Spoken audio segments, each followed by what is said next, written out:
Who, me? Yeah, I can hear my voice bouncing back. Damn, I thought I did that shit with this goddamn Can you hear me? Yeah, I hear you good. Yeah, I mean you good. I just hear the feedback of me. From since we've been talking. Yes, I mean I hear it just a little bit. It ain't like super bad, bro. You might need to turn your thing down. That's what I was about to do. Turn your volume down. You hear me? Yep, You there see you the go. feedback? There you go. Oh, I hear it a little bit, but it's all good. Don't worry about it. What up, y'all? What's cracking? Whoa. Y'all know who this is, man. Jeremy, what up with it? Blessed Beast, what's up with it? Jay Johnson, what's up with it? Bright, what up with it? Obscure Street, in a minute, what up with it? Born, you know who this legend is. If y'all know who this legend is, y'all been asking me and asking me. And I said, I'm gonna bring my homie in the building, man. Big Sauce, Sly Danger, what's good with it? Son, what's up with the cold heat? Um, you know who this legend is. A Banks, what's up? What What up, up? Vicky? Yeah. Vicky in the building. Yeah, producer you didn't count on. What's good? What's good? I got this legend, man, that's been in there cooking, man. Cuckoo CM, what's up with it? He been in there cooking all of this gear this man is getting, man. He better talk about it today, for real. Skirt Street, Oh what's yeah. cracking, man? EA, KLC Legends in the building. That's what's up. Rob, what's up, Rob? Rob, I'm waiting for you to send me that piece about you saying Benny the Butcher was mentioning about working with me. I don't know where that piece is at, bro. You got to send it to me, homie.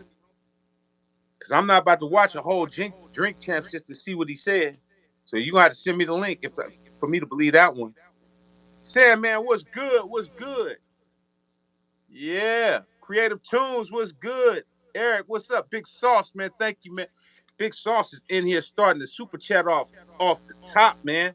Hey, if anybody got any questions for KL or myself or whatever, send a super chat and write it in, and we'll address it. We'll make it a priority Oh to speak yeah. on it, man. So let me know if it's something that you want to ask them. Just send a super chat and we'll address it and we'll talk about it. Oh What's yeah. up, The KL? You ain't producer doing it. you didn't count. Boy, the producer you didn't count on. Boy, that's a long ass name. Boy, I Man, got a whole sentence. my tongue get tied saying it every time. The producer you Hey didn't man, we're count gonna have on. to break. We're gonna have to break that down to some acronyms or nothing, bro. TPY TPYDC. Nah, that's long as Coheed fuck Studio, too. thank you, bro. We know this is about to be fire, man. You know when KL's on here, KL got some stories for you. You believe that? Mr. Hilby, Yeah. what's up with Mr. Hilby, man? We was just talking about you, Mr. Hilby. We Mr. just on here Hilby talking in the about you. his house. We were just talking about you, bro. I told Mr. Hilby you're gonna have to tell that story that you was telling me about that, situation with that company and that copyright thing that you was mentioning. I don't want to say the name, but you gotta tell him about it that you told me about. You know what I'm saying? Off the live.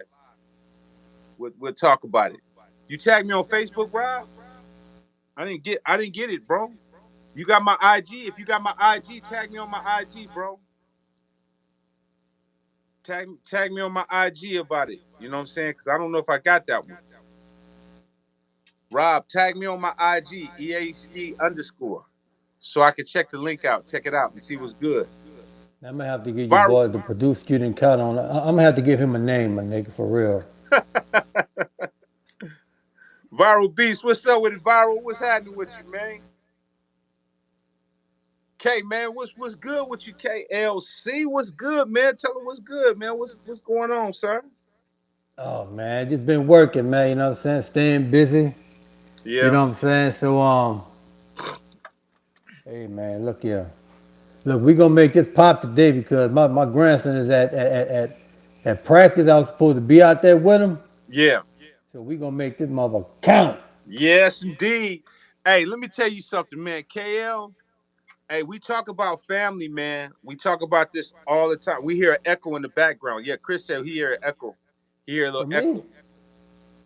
Yeah, you. They ain't hearing an Damn, echo man, I from thought we me. fixed that.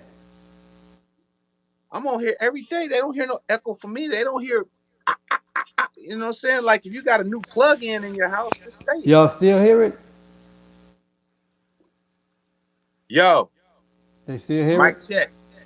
Mic check. I hear me. You don't hear me? Mm, We hear you good. We hear you good. I just hear the The echo? the little echo. Yep. Sometimes. Hold Yep. on. Let me take these. Let me see this off.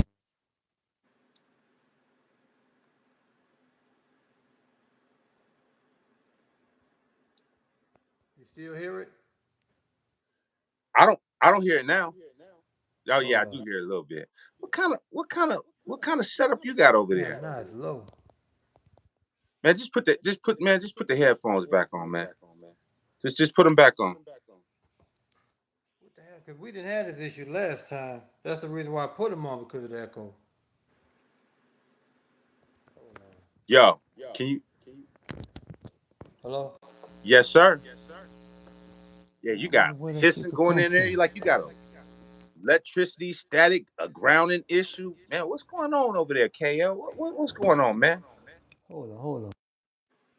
Fan going.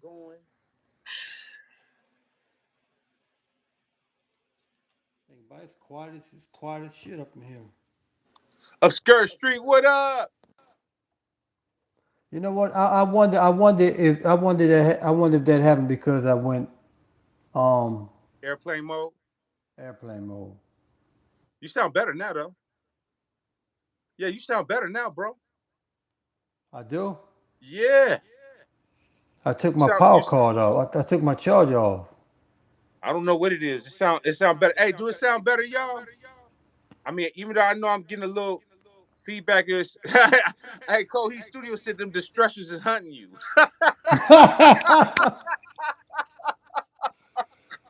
Oh boy, that was a low one now. Oh man, Coheed, you cold, bro. That's Yeah, bro. cold, sir. That was a good one. That's cold. But it's true. They hunting you, man. You over there, all that great stuff over there. Now you want to do a live and you wonder why you got feedback and electricity coming through the live. You ain't taking care of the distressors, man. You know what? I can kind of understand that, and I believe it because Yeah. when you bring somebody new in the house, you know, they kind of get mad. Oh no, yeah, right. They get a little jealous. They feel a little some way about it. They be like, "What? Man, you know how long I've been in this bitch, and you ain't used me yet? Hold up, hold Oh up." man, no, you didn't pull out the portico on them. Yeah, man, I pulled out the portico. You know what I'm saying? And put in the goddamn I pull out the portico and pull in the I didn't use the distressors yet. And the portico jumped this spot. You know what I'm saying? I pull out a pair of my goddamn API 512s and put in the When did you low get the size API by Hilby. 512s? Huh? When did you get the 512s? I've been had them. I've Oh, been you had had them. oh you been had Yeah, those? man. Have you hooked up the porticos yet? The master bus. You got the master bus and the what? And the MBT or just the master bus? Just the master bus. Hold on. Uh I oh. think it's a game. Uh-oh. Wait a minute. Turn Uh-oh. your ass on. Ah. That's not the master bus and the Phoenix Audio, is it? Yeah, man. Oh no. So you just gonna come on here and feel like that today, huh? I'm supposed to. That's Then how I'm you gonna go feel over today? here. Got my Mo 67s. You know what I'm saying? Oh. Shout And out to Mr. Hilby. If y'all ain't got them 67s, man, those the most 67s, man. He got them lined up and oh, you got the Burrow audios up there too? yeah, one of my best partners, one of my best friends, laced me with these, bro. Yes, indeed. Yes, indeed. Yeah. Woo! Oh, you got firepower. Hey, this is the definition of firepower, y'all. That's the compressor and the EQ. That's like mine. Yeah. That's firepower. Yeah. You know what I'm saying? That's firepower. Oh, and I forgot these here too. Wait, let me turn them on. Oh, there we go. Hold up, bro. What's the? Oh, not the custom KLC Shadow Hills. Yeah. That's how you want to do it today? Oh man, I just got excited. He should have never bought the. Man should have never bought up the goddamn Distressors? Yeah, bro. Oh man, bro, you locked and loaded. Hold on. I forgot. If y'all don't know, this is what he's talking about. They still mad though. They big mad, bro. See, this is Listen, y'all. I know he got some firepower, but this man had this almost going on almost 2 years now. Still got the distressors in the box. I can understand. They got the right to be mad though. They Hold on. they My pissed fault. My off. fault. My Yeah, fault. they pissed off with you. There we go. They got the right. But I'm gonna tell you like this here though. I don't want him complaining when I put their ass to work.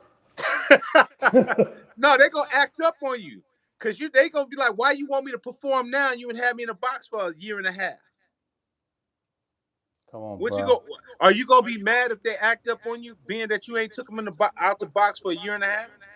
Oh, so think about it like this here, Kay. You took everything else out the box, left that in for a year and a half, and you want them to perform at a high level when you just mistreated them? You think they had that right? I think they have every right to be feeling some type of way. Yeah, man. I'm like, So if you're gonna put them to use, man, you better just be patient with them because they feel some type of way, man. I'm gonna tell you like this here. You know what I'm saying? When they do start popping, I don't want to hear nothing because look, I'm telling everybody out here, don't be out here talking about you out here ready to eat when you have too much on your plate. You know what I'm saying? So, True, you know what true. I'm saying? People be like, I'm out here eating. And you complain about not eating enough when they put all that weight on your ass, when they put all that food on your plate. I don't hit them, man. That's too much. Man, that's too much shit for me to do. Why you complaining about eating? Right, right, Eat all this work that you cried for that you didn't have at first. right, right. Now I hear you. I hear I you. know the stress is gonna handle it, but I hope y'all out there, you know. So take it slow and think right. Take it slow and think right before you jump in there talking about you ready for that there when you're not. You know what I'm saying? Nah, man, Facts. you definitely got it, man. Big shout out to Phoenix Audio, man. You know what I'm saying? They post up KLC's of Phoenix Audio on the page too, man. Super, super dope. Oh yeah, no Super doubt, you dope. know. Yeah, super dope. Definitely. Robin Ashley, you know, he got us right, you know. So hey. Shout out to Robin, man. Shout out to Mr. Hilby too, man. Mr. Hilby got us right too, man. Boho Mics, man. If y'all don't know about the Boho Mics, man, he took care of us and made sure we good. Cohe Oh Studio yeah, said yeah, they yeah, not even yeah. gonna power on. Oh, look, Shout soon as out I, Cohe Studio, bro. Cohe soon as I Studio. hook What's them up up with and it? plug them up, shit, I done blowing two capacitors. Man. But they gonna appreciate it though. They gonna appreciate it. Right, right, right. They gonna You know appreciate what's it. interesting about KL, y'all, is that he's really, really methodical about how he approaches his equipment, man. I mean, it's really dope. And I might tease him and I might joke around, but I think a lot of people need to do that. Kind of take that approach, is kind of study what you about to get to know that is really gonna work for your workflow and work for what's going on. What's up with it, Maximus? Salute to you, my brother. Yeah, Um, bro. like, even with the Triton board, you've been really doing your homework on how you want to approach that too. Am I right? Oh, definitely, definitely. Yeah. You know what I'm Sandman, saying? thank you, man, for the super chat, bro. You know, we gotta sit up Sandman here. said, You know, Sandman we says, how do you track out y'all beats? Do you track them into the DAW through SPDIF or AES? Or do you use the XLR or 1/4 jacks on the audio interface? I'm about to let you know right now. Show you. Oh, he about to show you, Sandman.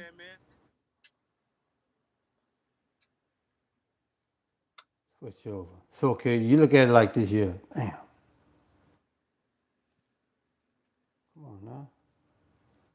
Well, know how we track out. First, this what I'm tracking through, right? tracking through these. Uh-oh. Okay. So I'm coming out the back, going directly into them. So you I'm got the coming out DB25. So you got the DB25, right? right and going directly. Well, I'm going and going directly, you know, through that. I go through the summon too. I go through the summon The Phoenix Audio. the Phoenix Audio, the Nicerizer, Yeah. and I just cut straight through the Apollo, straight to the Apollos. So Mm. I'm still old school analog cutting. You know what I'm saying? I bounced out the stems. I used to do that, but but I always wondered um why my shit wasn't hitting like running out the crack house. You know what I'm saying?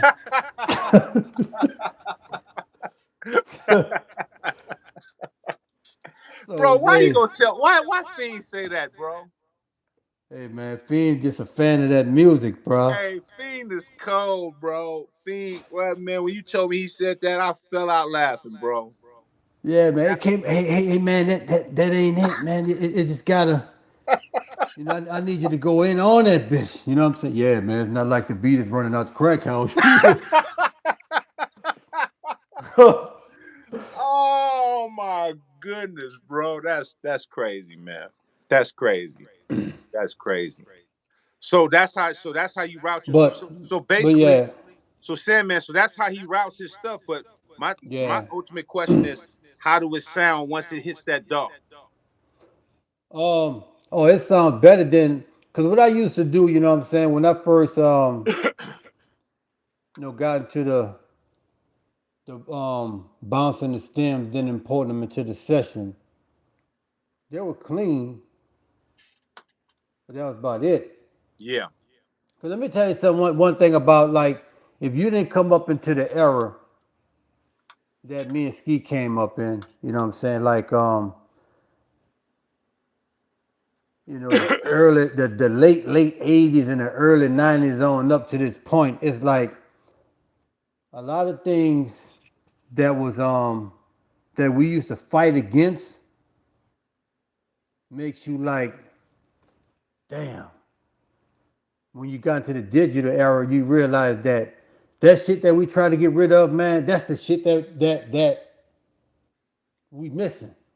That's what made us Because great. right, That's what made us great. and it's just so ironic that like people that make and look, I'm not knocking plugins, but it's just ironic that you're going away from digital to get a cleaner sound, but making plugins to replicate the old saturation shit that was on analog. Right. So basically, they want it to sound like it, but they don't want it to feel like it. I want to share something with you just based off of that, y'all. I want y'all to listen to this real quick.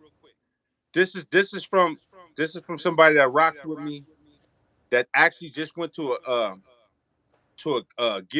store, right? Hold on. I gotta share this with y'all. Hold on. Just got this. So this is what he writes me. He said, "Hey EA Ski, I went to a few music places today. One of them had to pick up a couple of plug adapters. I asked about an outboard gear, etc., mainly the 500 series or the rack gear. They both steered me away from it and said, you don't need outboard gear, just buy plugins, LOL. One was called Foul Filter, worth nearly $1,000. So instead of trying to upsell and getting people music sound better, they would rather sell plugins like fast food. No wonder people are selling their gear and a lot of music production places have shut down. Crazy. Goes back to what you said about music quality and people sound the same. So that's basically the message I got early this morning. And he's 2,000% right. You know, these places are going out of business, these plug-in companies, all of this stuff, you know. And at the end of the day, they tell you, oh, just plug in this, plug in that, fine. But why I'm trying to figure out if it's so dope, why you got to keep emulating the older gear? Why is it always an analog this and this sounds like an analog Neve and it sounds like an SSL? Like, why you just don't call it the best digital plugin? Why? I don't understand that. Right. I don't understand why every time there's a plugin it's emulating analog, but then they try to say analog doesn't matter. I don't understand Man, just look at it like this here, Ski. You remember when we was babies and when we was young, right? it. Right? And we went when we always wanted a hamburger from McDonald's, and your mama be like, "Nah, I'll make you one better than McDonald's." Like, we don't want that shit, mom. We want a McDonald's That's hamburger. real. Hey, I would And love to then, get my and mom on the look, phone. I and when love to we get got my mom older, on here. My and mom used when to we say got that all the older, we time. was like, man, mama was right. Mama hamburger is better than McDonald's. You right. You know what I'm saying? So it's like when you get to the point and see that's why I see some of the younger some of the younger cats that really never was deep into analog gear before it's like right now before I use a plug-in I'll find me a good mic pre and a compressor and track one track at a time my nigga. You know what I'm saying? Because I know like you know and another thing is this here that I notice about using plugins is that the more plugins you use, the thinner your shit gonna get. That's facts. Bro, I just I gotta elaborate on that, man. You know me, sometimes I'm like a fly on the wall. Sometimes if I go into people's sessions, people are just looking like, damn, that's ski, that's ski. I'm like, man, I don't be wanting nobody to trip off me. So sometimes when I go in other people's session, I don't say a word. I just sit back and just observe. Man, Right. I watch this engineer. I I might be exaggerating. Excuse me if I am, but to me, when I seen it, it looked like it was about 1,000 plugins on one kick drum, and he was adding more and more, and was turning the sound up, and it was sounding thinner and thinner and thinner every time he added another plug because he was trying to compensate to get something he just couldn't get. Right. And so imagine that if that's on just one kick drum, then imagine how much more other stuff you got that you're gonna do that to try to compensate for trying to get because you're trying to get that width and that depth in those dynamics. And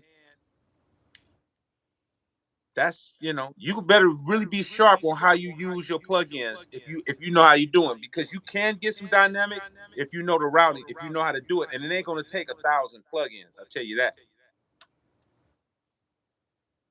Well, you look at it like this here too, and this is something. And the thing about it, I did this experiment right, and I was like, man, let me just see, because I went through this situation. I'm pretty sure everybody went through it. Just say you make a beat right, and even if you bounced out the stems and imported them in the session, it's like Ski, they said the echo is on your side now. Is it on my side? I think my echo is feeding off your line though. I think it's feeding off your line, but that's all right, man. Y'all can deal with it. Y'all can hear it. Y'all be all right. All right. Okay, so this is my point. You know, let me I want everybody to put a hands up when I say this if this happened to you. Have you ever made a beat, you tracked it out or stemmed it out,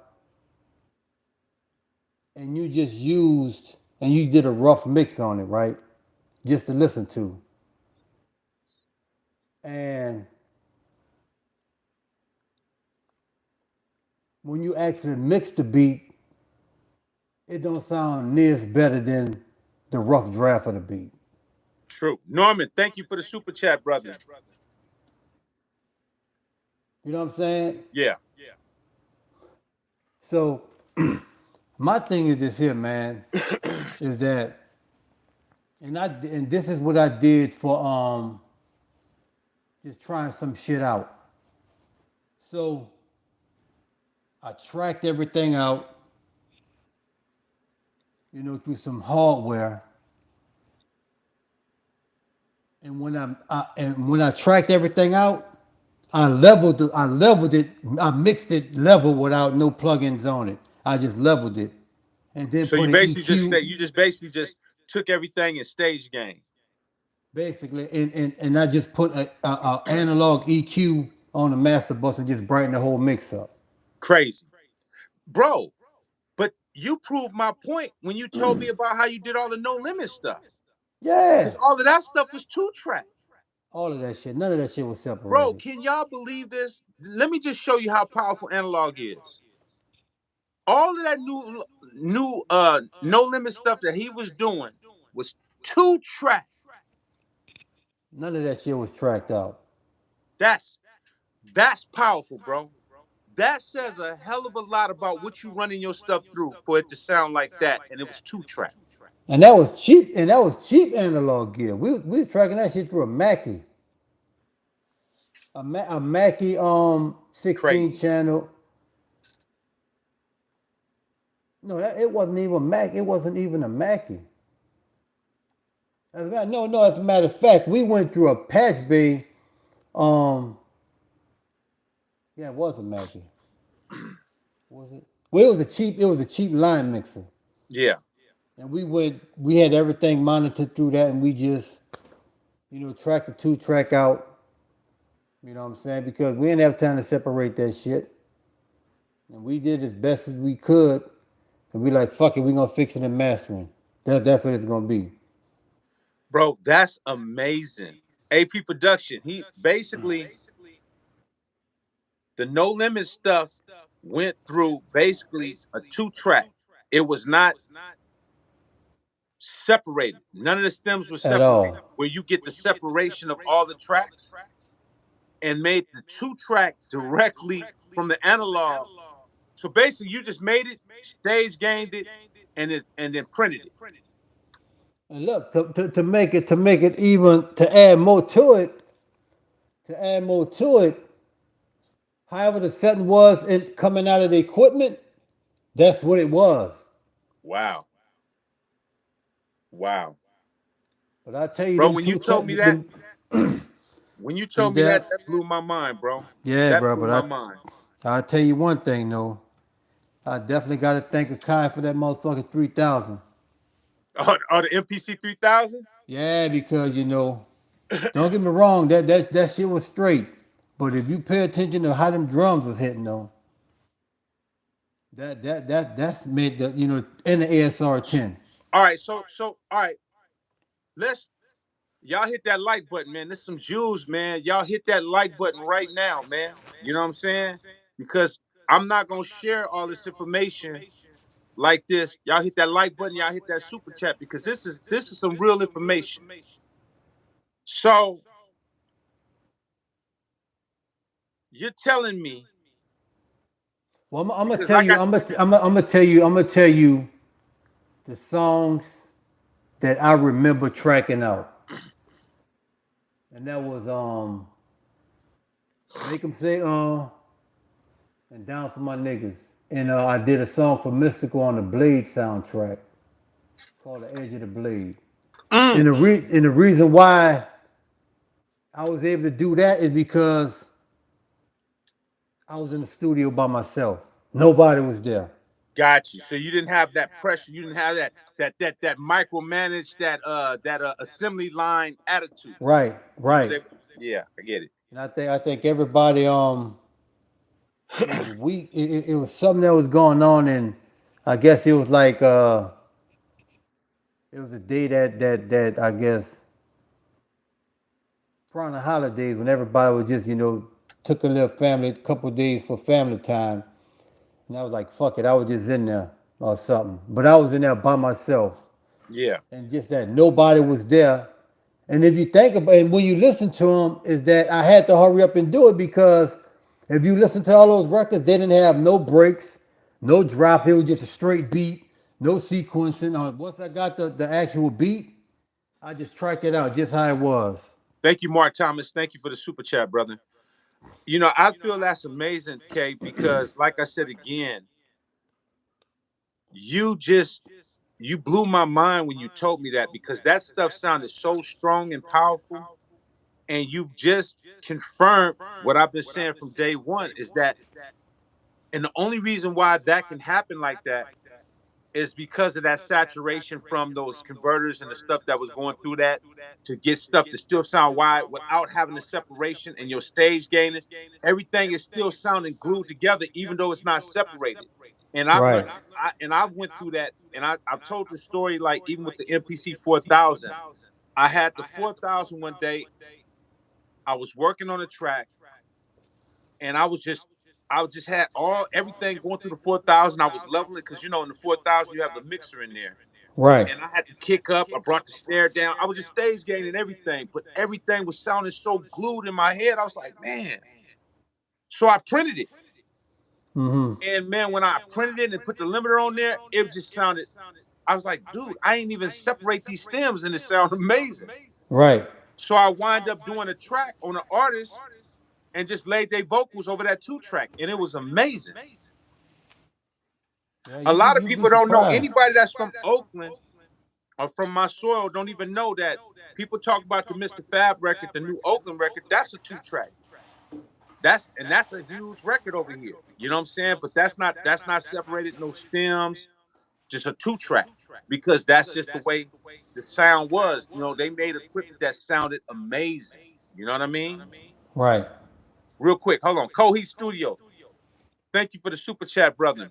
Sometimes you say sometimes you need people to feed off of. Sometimes you got to be yourself when in the studio. 3,000% correct, Coheed Studio. I work my best when I'm in the studio by myself. Right. Just period. And you also work. You also make bigger records, better records when the artist is in there with you. Yeah, yeah. Oh yeah, yeah. Ben Frake. Yeah, yeah. So people that don't know, the new Oakland record is a 2-track, but that's by accident. They was super excited to get the record. They rushed it. They rapped their vocals and they put it out. But I never had a chance to mix it or do nothing. Luckily, my sound sounds so good that it was able to hold its own weight. It sounds like it's mixed.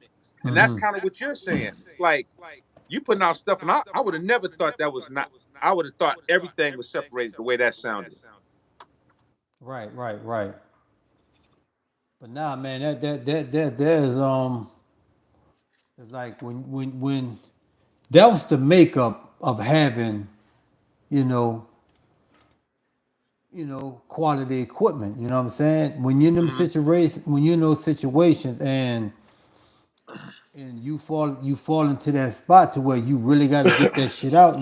Like and we never. It got to the point the way I never gave it. It kind of pissed me off until you know we got to Big Bass Brian.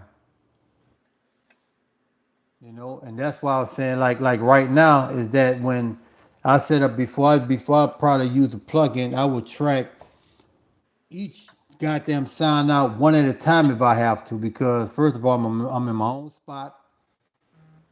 You know what I'm saying? I use all the time that I need to track out a beat and track it out with some good quality shit. And then I just, like you say, sound stage it, I level that shit myself. And then before you know it, shit, I just put a goddamn EQ on the master bus and just EQ the whole shit. Cause it's not like it's coming out, it sound bad. Cause one thing I do is like, I take time and pride into when I sampling and editing and cleaning up my samples and shit. You know what I'm saying? So, and but that's how it is though, man. Like, some of them sometimes like what turned out to be a mistake turned out to be the sound of somebody. Cause man, let me tell you something.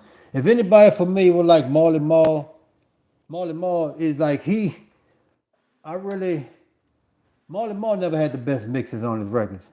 To True, me, true, it true. seemed like he was in that time to where, and within time he got better. Right. But like when he first started, like in like that early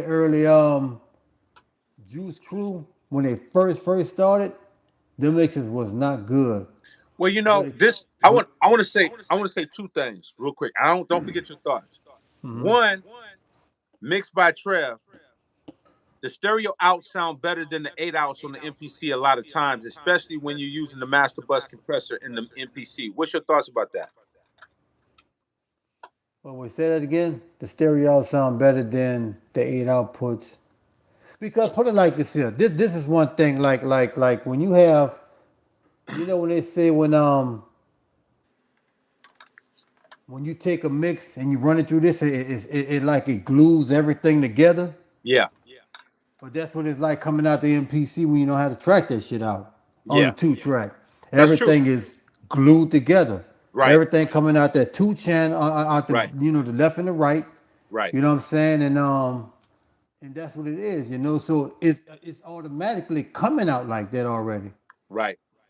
But sometimes to where like shit. Some people, depending on the sound of it, some people like it like that. Well, I think that's a true. I think that's a very true statement. I mean, coming out, that's what I said about the MPC with my 4000. The 2 track was just amazing. But I also Hmm. know that there's times when you separate through the outs and when you glue everything up through the outs and you running some of the outboard off the outputs and the inserts and you start Hmm. gluing. It just depends on what sound you're going for. So that is definitely a true statement because I did it. I had it come directly out of the stereo and it sounded amazing, Right, you right. know. But back to the first thing you were saying, the Marley Marl thing. You're 2000% correct. I mean, a lot of cats back in the day were getting to the point where they were starting to have home studios, and I'm pretty sure Marley Marl probably had a studio before a lot of people had studios, Right, having right, his own right. home studio. Because not everybody had a home studio. You know what I Especially mean? back then. Yeah, and he had like a reel to reel. So that's on a whole nother level. You know what I'm Yeah. saying? So but a lot of cats turn from producers to kind of just forcing themselves to try to mix their own stuff and not really have an ear for where the frequency should go. But he wind up creating his own sound that he probably can't even recreate no more. You know what I mean? Right, right, Because you were just winging it. You were just trying to find yourself. right. Because when you listen to like some of those Marley Marl mixes, playing after some of them Def Jam record mixes, it wasn't, Yeah, it was night and day. it was definitely like night and day, or Yeah, it even was definitely night. profile. Yeah, You know what I'm saying? yeah. So it's like that's why I say, man, sometimes, man, right now I'm pretty sure everybody only have their little spots, and I know sometimes that analog gear may not be in the budget, but I just look back and think about all the plugins that I got. I know I spent the easy 15 to 20 grand on plugins. Mm, You don't even use them shits no more. wow. But that's when the plug-in shit hit, and that's what that changed. Like that when they thought plug-ins was about to take over the analog gear, and it was a convenient way out. Now, what I would use a plug-in on is if I'm out of town somewhere and I make a beat, and just for that moment, to where like and that's why a lot of UA Universal Audio shit because I have they do plugins off of real analog gear. You know what I'm saying? Yeah. So and most of the gear that they had, I mean, most of the plugins all of the plugins they had, I have most of the gear. So I was able to just tweak it, bring it back, and run them same settings through the rear gear. And it was damn near dead on, you know what I'm saying? I had a little tweaking because one thing is that you can't duplicate tubes. No, you can't do that. Right, right, right, right, But as far as right. frequencies, yeah, but when you got to hit the motherfucking tubes, it's totally different. Totally different. I remember we was talking about I remember you mentioning it, but I didn't never ask you. Did they have that when you was at No Limit? Did they have you mentioned the Ephonics? Remember the Ephonics board? The euphonics. Ephonics, yeah. Yeah, yeah, yeah, yeah. Did they have it there at the studio where No, you was at? no, no. He bought that when he was about to build his studio. That's what you told me. That's right. We use and no limit. We use the Yamaha O2Rs. Oh, really? Yeah, we The had that in Yamaha 4.8 DATs. Yamaha O2Rs. That was hard. The Yamaha O2Rs, 4.8 DATs, and a BRC with a drama mic pre. No, not a drama. Man, what's the name of this goddamn mic pre? And we had like a Audio Technica mic. They're about Hey, $200-300. them Yamaha O2Rs was incredible. Yeah, they was digital and analog. That was ahead of the curve back then. Yeah, I couldn't front. The Yamaha O2Rs, man. Any of y'all remember the Yamaha O2Rs? I remember that. Yeah, man, we had 4.8 DATs. We had Buku 8 DATs, but you can only run four at a time. Four at a time, yep. So we had the O2Rs, You had 4.8 DATs. that SMPTE code on there, that time code on there. Yeah, Yes, sir. Yes, sir. yeah, we Robert Wells, did. man, thank you, brother, for the super chat, bro. I see it. It's hitting the text. Thank you. I appreciate you. Thank And you. that's how we went. You know what I'm saying? So, but that's how it was, though. The thing about it, the convenience of it was a small console. It was 24 channels. Um, no, it was 32 channels digital and 24 channels analog. Mm, That's what it was. So wow. it was real dope, real dope. Kay, let me ask you a question. If you had to do it all over again, as far as like just a whole new no limit experience with the knowledge you have now, what would have did differently far as production and where would you would have took it knowing what you know now? The only thing based on mixing, I would have because it wasn't gonna change how we actually record records. Yeah. I would have took more time in trying to develop mixes in the headphones. Mm. And actually, And you know what I'm why you saying? say that? It's because like when we was making them, we didn't have time to mix because we'll make a beat and however that shit was set in the racks and how it was coming out the drum machine, it just went like that. Just like you said that you when you was leveling in the 4,000 to where you was able to mix, I would have did it like that. Got you. Got you. Got you. Okay, so where I could have been like, Got you. okay, well shit, I can't mix this shit, but I'm gonna mix this shit in the headphones. You know what I'm Got saying? you. And Got you. instead of like we just flew it like fuck it. You know what I'm saying? And just ran with it how it was. Didn't give a damn how shit came out Right. and any of that. Right. It was just how it was. It was just like snatching a beat off the internet and just rapping over it. Yeah. Wow. Wow. So if it was one thing, that would have been one thing that I would have did different. I would have did that different because at least I would have had like a better mix on that shit. You know what I'm saying? Yeah. So, but it wasn't gonna change the way we had to actually record and the timing of recording and completing these records with mixes or whatever. So, you know, because honestly, the amount of records we did, we would have never had a chance to mix that shit at all properly. Mm. Wow. We wouldn't have. Wow. You know what I'm saying? So I When never you forget. I never forget. We went to record. We recorded a record, and that's when I first got a whiff of, okay, so this how this shit gonna be making these records over here. I was up in there working on the beat, um, and after Pete finished recording his vocals, he was like, "Yeah, come on, let's go and mix it." So, um, he went in his office, and so I went to tracking out the beat, and it was the last time I tracked out a beat, other than um, the other records. And this when we got the O2R to where we was able to just do that. So, and this was like what 97. mm. So, and when we finished, when we actually, no, it was 96. It was like 96, because that's when we first moved and got that spot up there. So when he finished recording the vocals and went in his office, he came back about an hour or two and said, no, he came back about an hour and said, what we looking like? And I said, man, I'm still tracking out the beat. And this motherfucker told me, come on, Kel, bro, we got to get this shit done. You know what I'm saying? You know what I'm saying? He said, we got to get this shit done, man. You trying to make that shit sound all pretty and shit. Man, as long as I hear the bass and my vocals, I'm straight. Wow. Wow.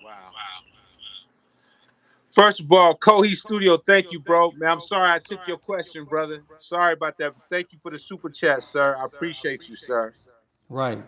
Um, And so from that moment, I'm like, okay, so I'm not gonna have time. We're not gonna have time to track this shit out. You know wow. what I'm saying? So it was So gonna so be. basically is what I said is almost like it was an assembly line over there. It was just like pop, pop, pop, pop, pop, pop, pop. Let's just get it done. Let's get it done. Let's get it done. Pretty much, right? Yeah, because put it like this here, when we did Bout It, I did Bout It at my house, and I put the beat on that. Cause I used to Man, I don't do you made a lot of hits. But you think that was the one that really, really just took the world by storm was about it? What do you think? well, Bout It was the one. Bout It was the song that gave me my identity, meaning that was the song that put me on the map. You know what I'm saying? So, and yeah, Bout It was the song that put me on the map. I mean, bro, it was nobody that wasn't singing that. I mean, they got, bro, I don't even think you know on, well, man, between that, man, you got a lot of records codes that make them say, like, Yeah. I don't know, man, you got some records, bro. Well, look, check this out, Ski. So when I did the beef about it, um, no, it was the second beat. I did it. 'Cause we did the first one on it. Yeah, no, both of them was done the same way. Mm, We put the beat. We put the beat. I made the beat. Um, no, this was the second one, but both of them was done the same way. So when we did "Bought It" on the Ice Cream Man album, because I'm explaining to you the difference between we did two versions, one on the TRU album and one on the "Bout It" album. oh, really? Yeah. So I don't know the why I first don't one remember that. when we did the one on TRU, I had a full track and I was using that as a line mixer. Wow. So when we did that one, um, I, we did it as a commercial, and I had to be in the SR10, and P got in the boot, and I hit record on the DAT, I hit play on the SR10, and he had to run it. So if he Mm, fucked up, we had to start all over yeah, you damn right about that. because we didn't have the tracks to actually track it out. And at that time, I wasn't into punching in. Mm. So, and when we got, and he finally put it, when we finally went to K. Lou, I just recorded the beat on a DAT tape, like I just like, cause I was making beats. You know how we was making beats and putting them on the DAT tape just to store our beats and shit. You Yeah, know for what I'm sure. saying? For sure. For sure. So Definitely. after I made the beat, I put it on the DAT tape. He took it and went to K. Lou and recorded it from the DAT tape to we recorded on the 1 inch reel. K. Lou Mm, had a 16, I think it was a 16 track 1 inch reel. mm. And we just took the beat off of that, recorded it on there, and he just rapped on the bitch. It wasn't tracked out. Wow. It came straight out the ASR10 outputs, the stereo outputs to that. And from that, he recorded it on the 1 inch reel, and he rapped on it. No simple track or none of that shit. That's amazing, man. That's amazing to me. That just to me, that just confirms everything that I've been saying for a long time that the way they made these machines sonically is just superior because that's crazy to know that it just came directly. It's just coming from a direct feed. That's crazy, man. To me, Right, that's right, crazy.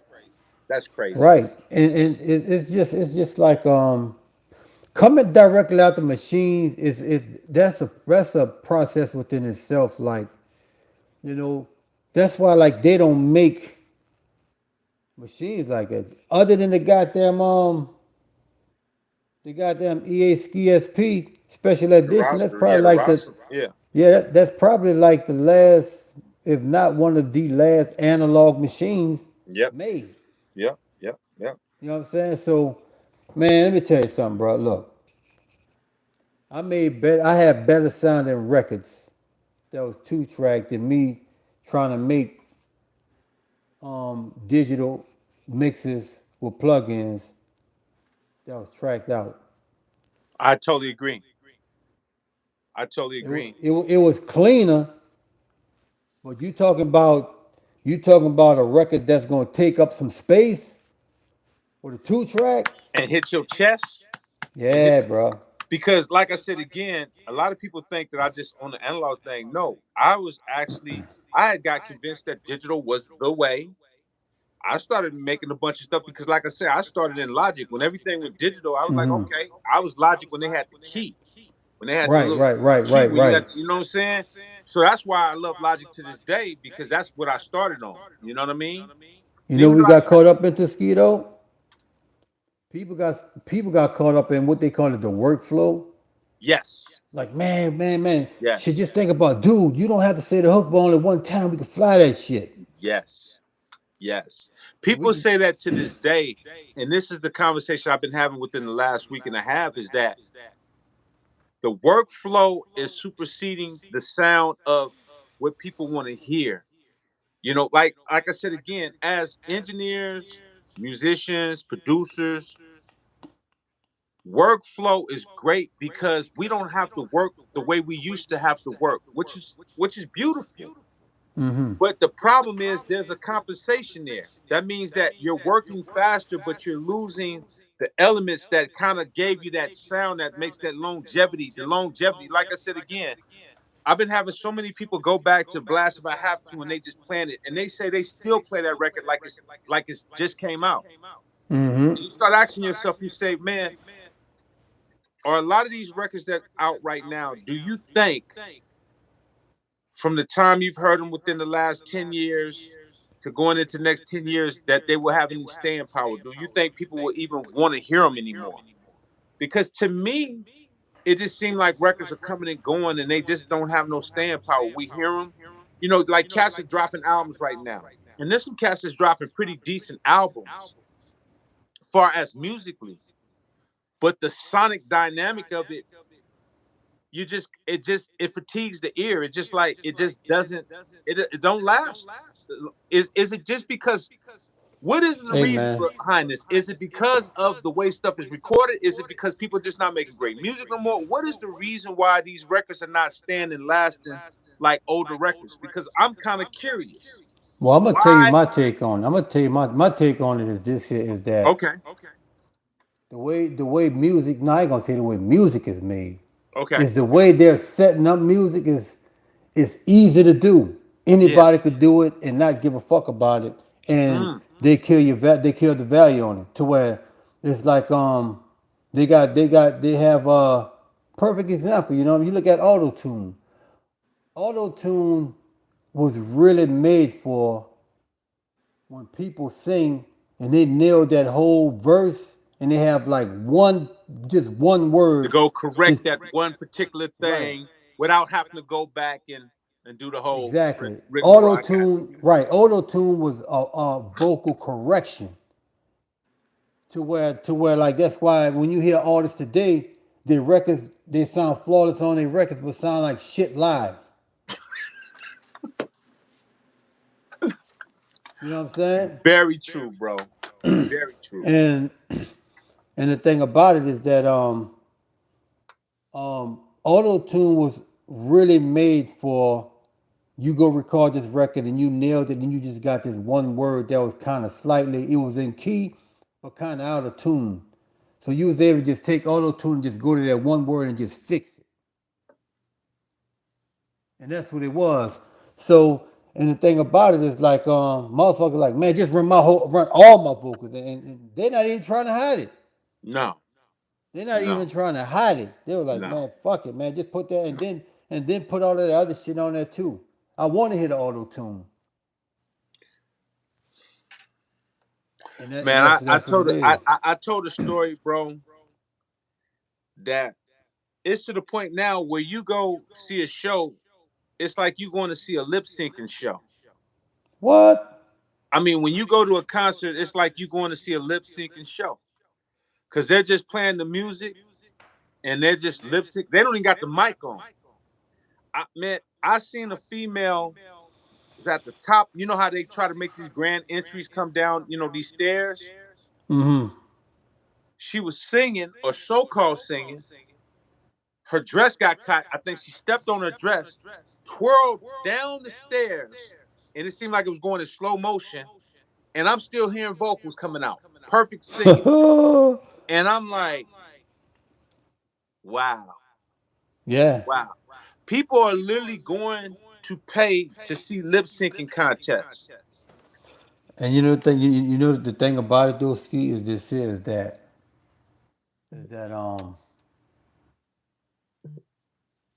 they are trained, they train the audience to accept that shit. Facts. Programming. Like Programming. I said this all the time. This is what I said, man. I don't know. I think I had this conversation with my brother Jay Ham. I said, you got cats that's top engineers. Some of the best. Hold up, Ski. Ben Frank said J Lo can't sing. J Lo can sing, not that good.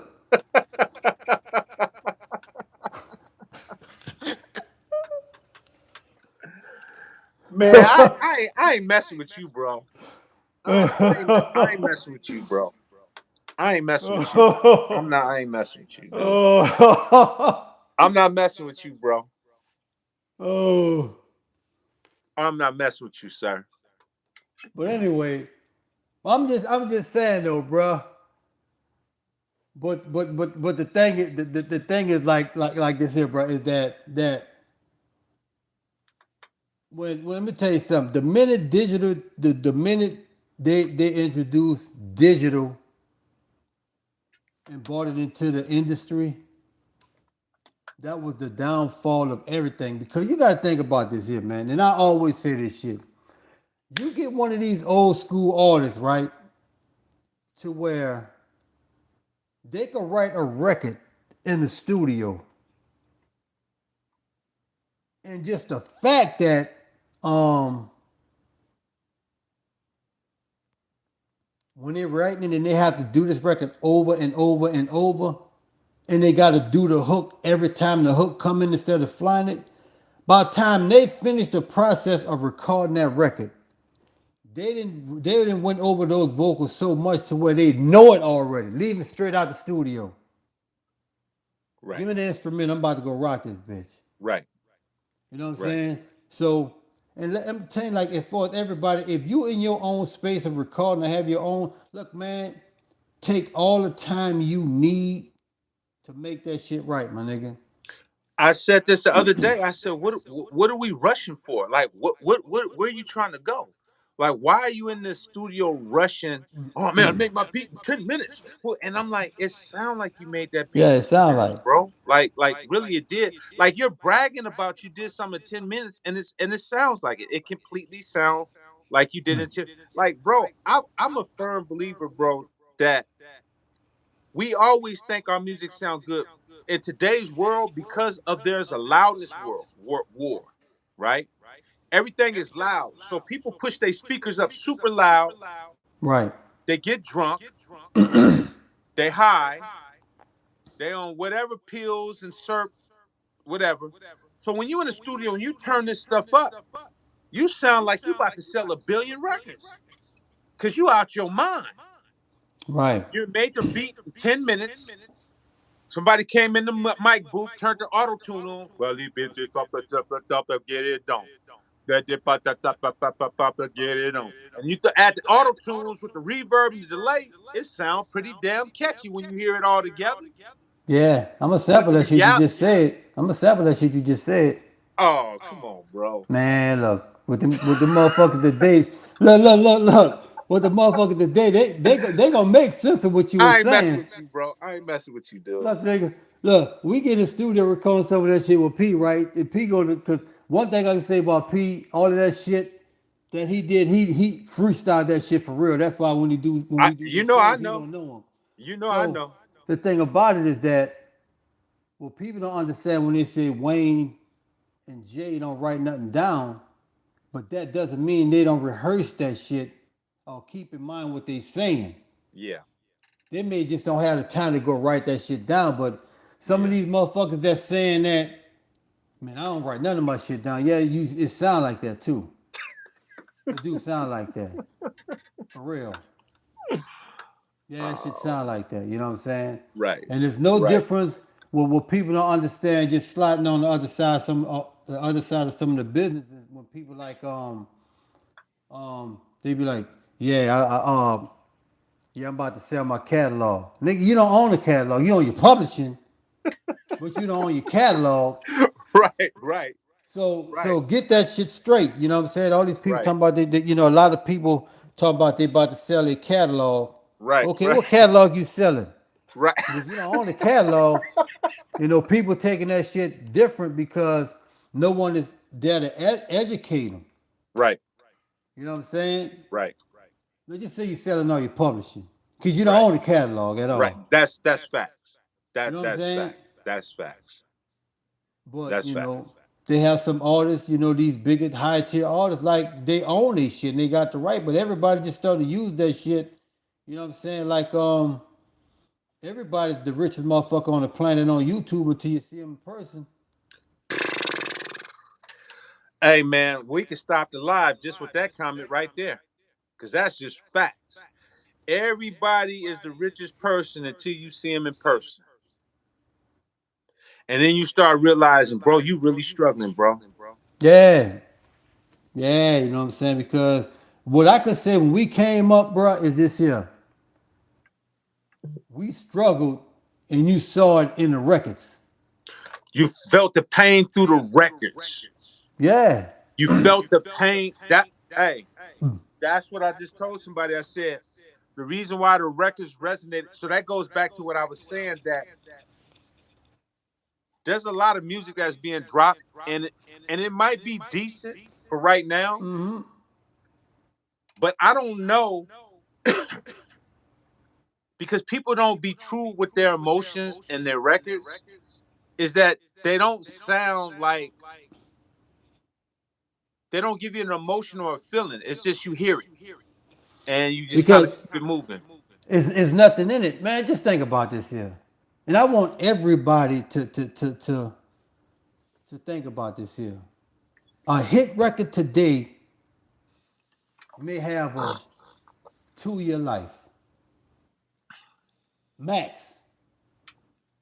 And before you know it, on to the next one. Because it's like right now, what they call artists are what? What is it? Dispendable? That's what it is? Yeah, yeah, yeah, To yeah, where yeah. is no originality. Everybody's out trying to um outdo everybody doing the same shit. Yeah. You know what I'm saying? It's like, okay, what we gonna do today, man, niggas talking about sliced bread. So everybody like, I'm gonna make the best sliced bread record. Fuck that. I'm gonna make the best sliced bread record. I'm putting wheat on my shit. Niggas be like, I'm gonna toast my shit. Right, right, You know what I'm right, saying? right. So nobody's not talking about, well, shit, I'm about to go eat some fruit, or do this and do that and do this and do that. You know what I'm saying? It's so much stuff to talk about.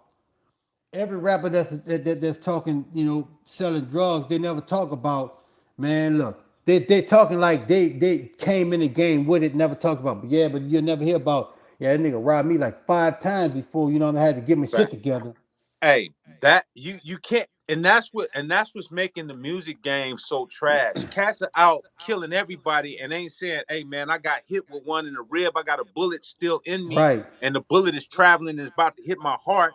And they Mm. trying to keep the bullet. They're not talking about all the other things that go along with what you talk about. It's because these are things that really go on. My uncle got hit with bullets, man. You know what I'm saying? He had stuff in him. He had to have a bag on him for forever, pretty much. You know. Mm-hmm. So it's like people don't they don't talk They, about the real deal. It's always in their favor. bruh, I saw this post of this dude talking about, man, don't come up in all that rap shit, man. It's just a vibe, man. It's a vibe. I just want to vibe out. I ain't trying to hear niggas out rap each other. So you look at certain shit like right. They look for the part of in the song that they gonna catch, and that's like if you get in an argument with your girl or whatever, right? She gonna find this one thing in that argument that she can hold on to and throw it in your face. Right, right, Like right. you don't even understand. Perfect example. Blast if I have to. They just hear when you listen to the title Blast if I have to, the first thing coming to mind is blast. And not even think about if I have to. They, bro, thank you. You know what I'm saying? Because the whole Thank thing you. is Thank you. they're not thinking like, man, this nigga talking about um this motherfucker's here talking about like, nigga, if you push me there, I'm gonna go there. Right, I didn't come for right, the bullshit, right. but understand I had this thing on me. If I have to use it, look, it's you bought that on yourself. But guess what though? Not only you just heard blast, you didn't even hear the if you have to, and then you didn't hear the situation and the repercussions of the situation. And that's what I'm saying. That's You what I'm know, I'm explaining. locked up. I gotta do community service. I gotta do all of this stuff and go through this Mm. whole system and this process because of the situation that you take. Because no matter if you're in defense or offense, Mm. you could defend your home right now and somebody could press charges against you, Right. even if you're in the right. That's just the way the laws work now. You know, Yes, Ski. you could defend yourself and still be held accountable Mm. for Bro, defending yourself. just And out if the you do, gate. and guess what? Uh, And if you don't have the right defense attorney, because some mm-hmm. people can't afford an attorney, that's going to determine if you really got the rights working for you too. Because you could be Right, totally right, right right, and right. still be sent up the river because you ain't got the money to fight it. Right, right, right, right. See, people don't even talk about that type of stuff, which is real talk. Right, and it's fact, like I say, they listen for the parts of the record that they can catch to. Like they know they hear the song that blast if I have to, but it's the blast part. Right, The if I have to don't register to them. Just right, out the gate is not the niggas that act hard. right. Hey, my dad used to think that I was just trying to be a gangster. He like, man, why are you going around trying to be a gangster? I said, I'm not trying to be a gangster. You know what I'm saying? If you listen to the record, you really hear what I'm saying. I've never grew up trying to be a gangster. I'm like, I don't want, man, I did music. Okay, when you met me, what was I doing? When you pulled up with P, what was I doing? Shit, when we pulled up, you came outside and we was talking first out the gate. We talking about the MPC 3000. I was in there doing music when y'all pulled up because y'all popped up. I was like, who the hell? I said, what? Because P, he knew I didn't like him bringing a bunch of people over to the hood. You know what I mean? I see all But these dudes come you out. know that was based on me though, right? It had to be. Not because when I told him and he told me he knew you, I told him I didn't believe him. Right, You know what I'm saying? right, right, And when he said that, I'm like, man, I'm like, I fucks with ski. I like all ski shit, man. He's like, really? He said, man, I know ski. I'm like, yeah, all right. You know what I'm right. saying? And then he's like, hey, come take a ride with me. And he just popped up. Bro, and I was pissed. I was like, bro. I told this nigga P, don't be bringing a bunch of people over here, bro. Cause at that time I used to have everybody come over there. Cause we had the Spice One blowing up, so people would just drop. The niggas would drop over my house at 12 midnight. Okay, hey Mm-hmm. man, I need something like that. Trigger got no heart. I'm like, if you don't get your ass home, you ain't gonna have no heart coming on my Yeah, for support day. real. 12 midnight, For bro. That's real. how bad it used to get for me. I'm talking about people who used to be on my porch, 12 midnight, 1 a.m. just knocking on the door, just like, man, nigga, I need a track, I need a track, ski, I need a track. I mean, it was crazy, bro. So when y'all pulled up, Yeah. I said, I know P know that I told him, man, just come by yourself, homie. What is wrong with you? I'm Yeah. like, what's wrong with you, bro? But that was the best thing he did because that's Yeah. how we connected. From that point, and that was in '95. That Not was 94. That was December '94 94. because we came up there in December. That was Yep. '94. 94. So yeah, and man, look, say man, let me tell y'all something, bro. Like getting into this business, and see, like right now, it's easier to do it, but it's saturated as fuck. Right. You Right. know. Right.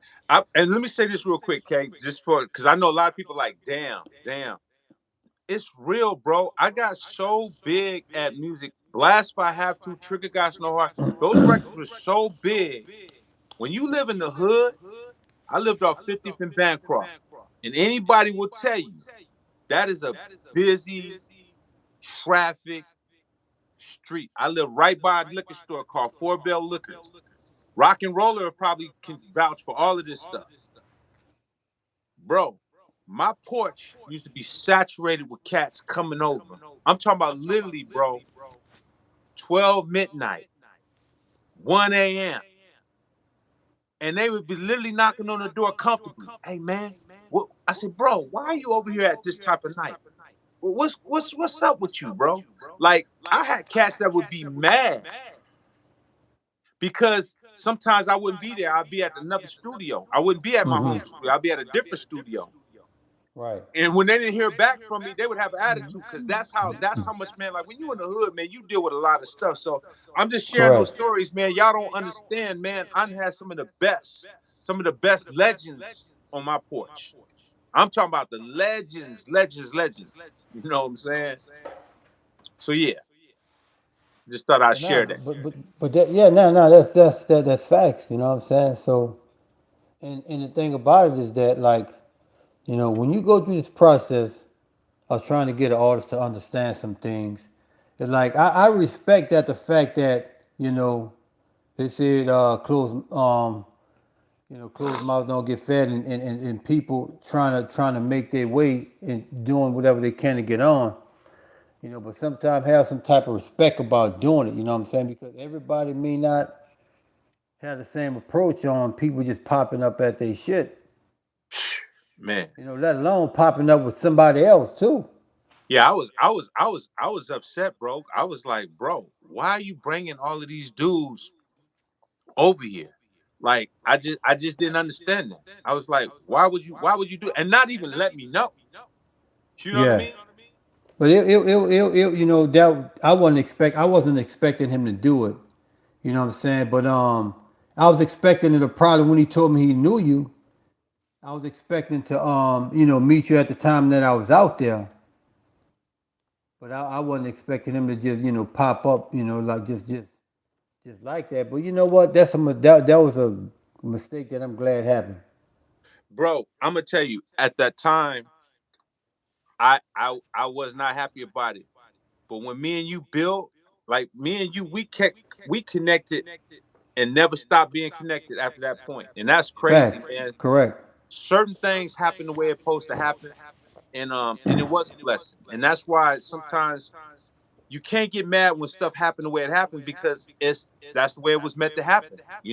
Him being Yeah. defiant created our relationship. Yeah. Definitely. You know? Definitely. You got to give him credit for that. He was the key. You know what I'm saying? He linked Yeah. up, but at the same time, that I remember, as far as him getting beats, it was always you and Kalu. Yeah, You know what I'm saying? So it's like, yeah, a lot of the people, some of the people that he said, other people he said he met and he knew, we never went there, but he made it a show to come by you though. yeah. I mean, me and P was dope, man. Like I said again, me and P, we had a great relationship beyond just music, man. Because a lot of people don't know, P is a funny, P is a funny dude, bro. Oh, he He's definitely a comedian. he's hilarious, hilarious, bro. Man, we used to joke. Along with that, we used to play basketball. We just had a great, that camaraderie along with music made it cool for us to build that relationship. You know what I'm saying? Coheed Studio, Super Chat. KLC, what are some of your favorite tracks you produced that made you say, damn, I did that? Shit. I can't recall nothing off of No Limit, but I did this beat for Soldier Slim called You Heard That. As a matter of fact, it's on that post that I just posted up the Phoenix Audio stuff where there's a whole beat that I made out of gunshots. I made the kick with the 12 gauge, Damn, the 9mm was a snare, the 22s was the hi hat, the open damn. high, the open hats was the gun cock. You kidding me? Yeah, I gotta go listen to that. it's called You Heard That by Soldier Slim. Damn, I And gotta go hear um that. and I could say Move Bitch because when I Oh, did that, I originally did that for DMX, not Luda. mm. So, and I was like, ooh, I'm about to get a beat on Man, with X. do you know how big that move bitch was, bro? I mean, I know you know because you did it, but that record was phenomenal. Phenomenal. But you want to know something, though, Ski? Off that album, they dropped 5 singles off that album, and that was the last one. Wow. They didn't have. I'm not gonna say they didn't have faith in it, but they knew it was a good record. But this how that record um became what it was. So what was smart about what they did with that record was this, because they had like Saturday, they had Area Code, they had um was it Jordan Bowles? It was like 5 records. But the thing about it was they had their lead single what they was going with first. But they released a clean version of the album to radio. The Mm. whole album was clean. And when it was on the first single, Move Bitch was getting 2,500 spins a week. And on the first single before it became actually the fifth single on the album. So when it became the final single off that album, it was getting even more shit because now they was forced to do a video. You know what I'm saying? And at that time, Mystical was the hottest shit on the street, and it was just something that they couldn't pass on doing. Oh, but another beat that I did was I did this song for Ti called "What It Do." Mm. What it is, my nigga, what it do? With him and Mm. BG. Yeah. And I thought that could have been a real dope follow up to the Luda record. Wow. And they have this other record that I did when we left No Limit that had this artist named Six Shot. I remember He you had a song, tell me about him. yeah, he had a song called It's Your Dog. And a lot of people say that that's probably the best beat that I did. As a matter of fact, when I talked to Pharrell, the Six Shot record is a record that he always bring up to me out of Is all that the shit right? that I produced. Yeah. Wow. He like, man, that Wow. motherfucking Six Shot record. And I'm like, man, cause as a matter of fact, that record we released it on Tommy Boy.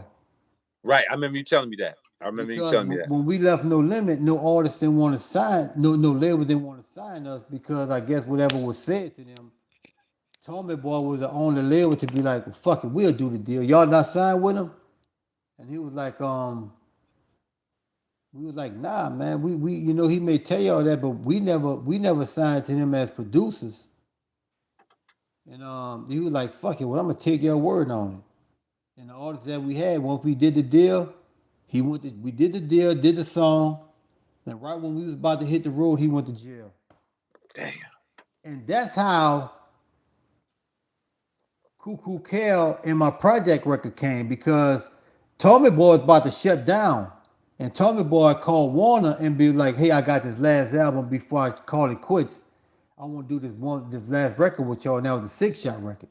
Mm. So when he went to jail, he honored that and was like, fuck it. So let's release this Cuckoo Cal record. Wow. We told him that we was gonna release one. He wanted to release one more, and by my artist going to jail, that's when they went to the Cuckoo Cal record. That's how that in Mm. my project came about. Wow. Yeah, That's crazy, bro. That's crazy. That's history. That's history 101 right there. That is that's amazing. but that's what it is, those skills. Like I'm telling you, man. Look, all of y'all that's out there listening, let me tell y'all, this right now, don't expect how things was done back then. Now we had the opportunity and the value of music to where we can we were seeing, just put it like this here. If our partners rap back then, they're gonna have to spend at least 5 to 10 grand. For sure. You know what I'm saying? For And that's sure. just how the value of music was back then For to sure. where like you look at artists, rap artists back then, some of them depending on you look at somebody like, you know, Mystical, after he left No Limit. You know what I'm saying? He did the Ready to Rumble. His next album, he had a $3 million budget. They Wow. wasn't giving that shit out for rap like that. No, they You weren't. know what I'm saying? It No, they wasn't to the weren't. point the way like back, when some an A&R from a record company wanted you to come in the studio to hear their artists. They was paying 10 to 20 grand just for you to come sit up in there. You And know they what? was I want to say this real quick because you're the only one that can verify this if you remember this, and I'm pretty sure you do. Mhm. I was making a statement about a week and a half ago about I don't think these people understand how serious music was in our era because do you remember when A&Rs was looking around for talent and they heard something they liked, they would offer you a demo deal. They would give you like a Yeah, $5,000, $10,000 demo deal. yeah, Tell them about definitely. that. I don't. People thought I was joking when I said that. I said they used to give demo deals. Yeah, when you do a demo deal because that's when they had this thing called artist development. Right. Right. That's just like you sending them to a semi pro league and you saw talent and we were like, he not ready yet, but I know we put him through this process. He gonna be ready next year. Yep. And that was the Yep. situation with a demo deal. So Yep. they'll get with a producer and our demo deal was kind of based. It was it had the same process, but depending on how you negotiated it, to where like if they came at me for a demo deal, right? They said, "Well, Kel, you know what? We got this little in the budget, 15K, for you to do like a 6 song demo with this artist." Yep. And the demo deal would be based and structured like if you do a demo deal with them and they take the music and present it, and the artist or the label don't like it, you get to keep that music back. Yeah. Ain't that crazy? Yeah, you get to keep your shit and sell it to somebody else on the budget they pay you to do for this artist. That's insane. That was the benefit of it. That was So, insane, bro. right, and the demo deal gave you 2 notices, and it was this here. Okay, they gave you the demo deal. Now you got some money that you gonna keep Yep. if they don't fuck with it. Yep. Second of all, that's the benefit. You get to keep the beat and the bread if they Yep. don't use it. Yep. The second deal is if they keep it, now you can negotiate the price of that beat. Right. So that what they gave you on the demo deal was gonna be a little slight advance to the other money that they're gonna add, you know what I'm saying, with it. That's right. So if you did a 10 or 15 deal, just say a 10 or $15,000 demo deal with them, and they hear these beats and they want them, and they say, okay, all of those beats, um, all of those beats, you did like four, you did about five of them. So we're gonna pay you, let's say 50,000 for the five beats. Right. But Right. you already had the 10 or 15 that we gave you, so that's gonna be part of the advance. Right. And the thing about it is based on what the deal is, whatever you negotiated for, you get half up front and the other half when you finish. So that 10 or 15,000 what they advance you for the demo deal will be part of the advancement, even though it's gonna be less of an advancement, but you still got it before you even, you know what I'm Right. saying, part of it. But you didn't even know you was gonna get that. That's what's Right. so, bro. When you was approached with a demo deal, that's money that you made that you don't have to give back. That means that now you can go into a full facility recording studio and record that demo that you probably struggled on that 4 track, because most people had 4 tracks. Right. So, 4 tracks was just cool for the idea, but it was muffled, it was muddy. You can Right, take right, that right. idea and take it to the next level off a demo, bro.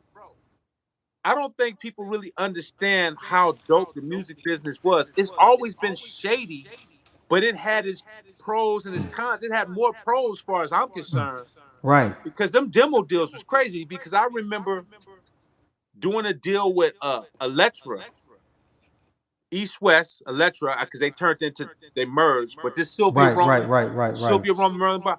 and they gave me, man, dude, they flew me first class, gave me a demo deal, man, bro, took care of me, bro. And my demo deal was like 75K. Right. Yep. 75K? Yeah, that, I was speaking based on something like an independent label. Just Yep. say like if you did a deal with Swap House or somebody. Right, right, for sure. But For if you're sure. doing it with a major, because people don't understand like Def Jam, No Limit, Cash Money, Death Row. These are independent companies. Right, But from the eyesight of the people looking in, it's major to them. right. Jive Records too. Yeah, Jive too. It Yep. was only so many major. It was only Right. about four or five major record companies. That was Sony, Universal, Warner Brothers, and who else? Sony, Um, Universal, Warner, it used to be what Polygram. Polygram used to be in there. Polygram. Mm-hmm. Because even like Columbia was under. Yeah. What was Capital. it called? Capital. Right, Capital. But Capital was like EMI. They whole umbrella. Yeah. So Right, right, right, right. so it's Well, it like was this Wheel. here. It was Wheel, right? So you had Wheel was like had Atlantic Records, had their own divisions, but these was all started their own subsidiaries, right? Right, So you would have EMI, and their umbrella would be Capital. They had New Tribe. right, Then Warner would have like Warner Brothers directly. Then they would have like right, Atlantic Records and some other subsidiaries. Then you right, had BMG. BMG had Jive, right, right, right, RCA. Then you had Sony, and Sony had bought into like Columbia, and then they wind up right, acquiring Def Jam. right, So that's kind of so you had like I can't remember how many major companies it was, but they all had subsidiaries of companies that we think right, are major right now, but they actually were, subsidiaries. Like Atlantic is a subsidiary of Warner Brothers, even though people correct, think Atlantic is this big, but it's right. under It's Warner under Brothers. Warner. Right. Jive Records, they thought it was super big, but it was under BMG. So it, There Motown, was under Motown. BMG, which was Right, under Sony. right, right, right. So, and you even just put it like this, and this is the way that Cash Money and No Limit made so much fucking money, right? I want everybody to think about this here. When you look at a label like Rockefeller, right? Rockefeller was signed to Def Jam, and Def Jam was signed under Universal. So you got a label signed to a label that's signed to a label. Right. So you got to think about when that money come in, they got to hit 3 times before the company actually get theirs and break it down royalties with the artist. Right. So even though P was like No Limit, Priority, um, No Limit, Priority, I think they went to EMI. EMI, No Limit, Priority, EMI. Yeah. But the difference with P was everything was in house. He paid for his own shit. And let me say this though, because I did this deal. Right. People got to understand there was no EMI when P did his deal directly with Priority. So that gave him the Oh, it seniority. wasn't? No, EMI wasn't in the picture. EMI came later on. When P did his deal, Priority was his own independent. Oh, I didn't know It that. was So Priority was its own company. it Because was you got to just remember Priority. Brian Turner had the California Raisins, Right, right? right, right, And right, that right. made millions and millions of dollars. And then he started funding some of the rap stuff. He went into the Easy E, the Ruthless Records stuff. Then that Right. dominoed into the, to the Cube and Domino. So now he's making this money and building in and building in. So he was funding his own money. That's what makes Brian Turner a real boss. Because Right, he was right, right. funding, he was acting like a major, but he wasn't a major. When P came and we did P's deal, P was still under the Priority umbrella. So his deal was still solidified. So when he went to EMI, he still had advantages because he was grandfathered in. So he didn't have to Right. play by the same rules of EMI. You dig what I'm saying? Yeah. He was still able to get his bread based upon the original structure deal of Priority. Right, right, right, Feel what I'm right, right. saying? Okay, yeah, yeah. And Hey and if man. and if he did change the deal, they probably gave him a gang of money. You know what I'm saying? Mm-hmm. Because they wanted to have a little bit more control, I guess, or do whatever they want to do. I mean, I know how that game go, but they gonna break Right. some bread off. You know what I'm saying? And and it's the same with like with Cash Money or straight Cash Money Universal. So, they didn't have to split the money with a whole bunch of other motherfuckers, you know what I'm saying? Right. And Right. so and look, a lot with a lot of y'all artists listen to me. Do not let this goddamn internet give y'all the wrong perception about these artists. Because, in this to a time like right now, it makes it hard for a producer to have faith in artists because one thing, man, they didn't fucking devalue the game so much to where the producers, we are the only ones that's taking a hit. Because when this mixtape shit popped off and everybody talking about they're doing a mixtape and then they call it, they looking at a mixtape like, man, it's not an expense, I'm just doing a mixtape. Nah, motherfucker, I bought this equipment, I gotta pay for this shit. And then I gotta pay for lights to turn it on. And then you fuck around with the labels don't count the mixtape. They want you to do a mixtape. Some labels gave you budgets to do the mixtape, but at the same time, you know, it's a small budget. But some of the artists that was on these labels, they'll come at a producer themselves and do a mixtape to promote their album. You know what I'm saying? And so you gonna fuck around and drop a hot ass mixtape that's hotter than your album. You gonna use my beats for your mixtape, and then go get some other producer to do your album. That's a cold game. And then on top of that, your mixtape is hotter than your album. That's a Now cold you game. now you're doing concerts off your mixtape shit Right. that you got free beats from the producers That's a cold that's game. that you can't that at that time they wasn't even registering for royalties and Yeah, shit. that's a cold game. That's So cold. basically, I gave you a whole fucking mixtape for free. I'm not getting paid off it because they don't do royalties, but your ass doing shows off this bitch. Yeah, that's cold. Y'all got me fucked up. You That's know what I'm cold. saying? That's cold. Yeah. And then it's the kicker. Out of out of just all respect, because I did do it for you. Let's just say you didn't pay me for that. You ain't gonna give me a little bit of that tour money. That part. You're not gonna even off like, bro. A lot of cats have done me like that. They've made a gang of money off of records I didn't charge them for. Didn't say, hey man, you know what? Man, you looked out for me, man. I'm getting money off this. I'm gonna break a little bread with you. Like, that's yeah, that's a cold game. See, let me tell you something what a motherfucker told me, right? They took one of my beats, rapped on it, and this recently. Took one of my beats, rapped on it, shot a video for it. Damn. Nah, they didn't shoot that time out. Hold up. Hold up. Time out. Now I get it. You rapped over your beat. People do that all the time. This dude sent me something off my Instagram, rapping off my Instagram. I'm like, Nick, what are you doing? But Yeah, bro. don't tell me that they took the beat and then had the galls to shoot a video. Shoot a video. Check it out. They took the beat, did a song on it, shot a video, put it on a page that's monetized. And when I reached out to them, you know what their payment was? We just showing you homage, my nigga. I'm done, bro. I'm paying homage. I'm done. This live is over, man. That's crazy. But you So making money off my shit. you paying me homage at my expense is what you're saying. Oh my goodness. You gotta be kidding. It was, and what was bad about it is that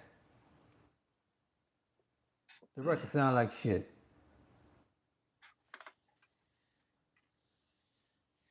The record was like he must have just fucking went to the record plant and shitted on the pressing plant and pressed that shit. And man, put that shit out. Right. Put that shit out. Oh, he literally put that shit out. you know, I want to tell y'all something, man. This is for all my fans that's on here right now, man.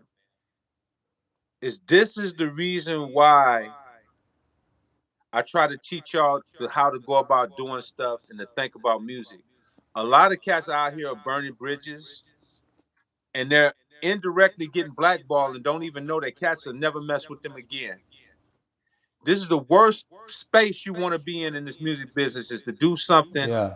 and you don't even know that a person have put the word out that you will never be good in this business again.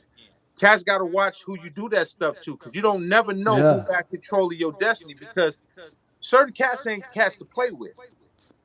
I'm one of them. Like, I'm Right. not one of them dudes you're going to play with and think that it ain't going to be no consequences and repercussions. Like, that's crazy, bro. Yeah, that's fact. That's crazy right there. Right, right. Oh, and look, just to put an ending to that shit, right? After he did it, I had my people to call YouTube to have it removed. Then he had the nerve to reach out and ask them, "Hey man, can you remove the the thing off my YouTube page, because they put a flag on my page, man, and you know that's how I make my money." So when my people reached out to YouTube and said, "Man, this dude is on here rapping on published music already, that's not his," so you know they'll flag your page to where you can't do shit with it.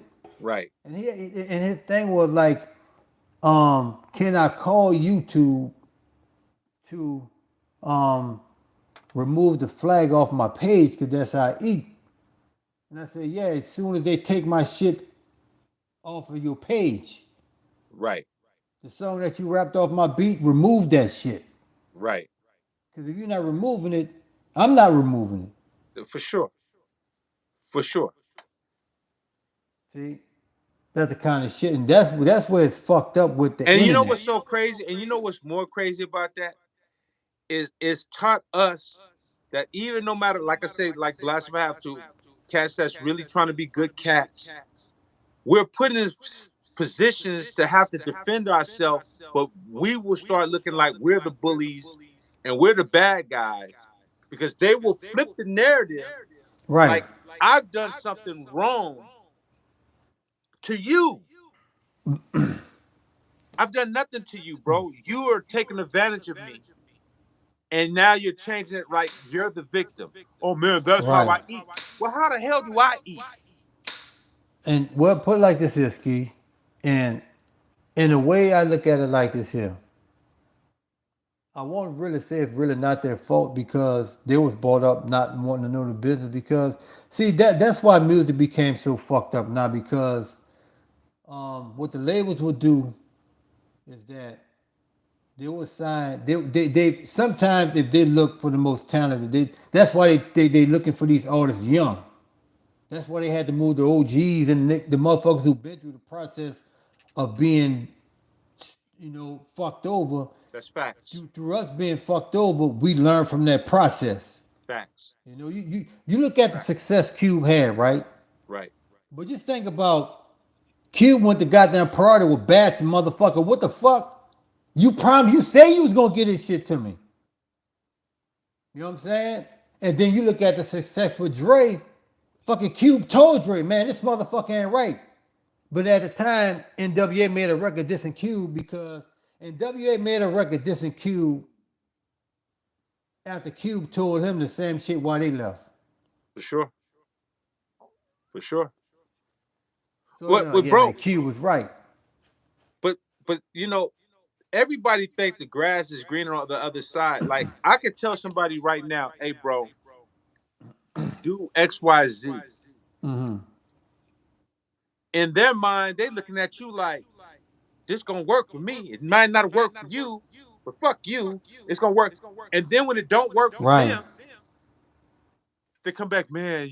Man, you were right, man. That part. It's crazy how giving great information to the world can be a backlash. That And part. this is why I tell people on this page, when you have somebody like me speaking or KO speaking, and you don't acknowledge it, and you don't not grateful, and you're not thankful,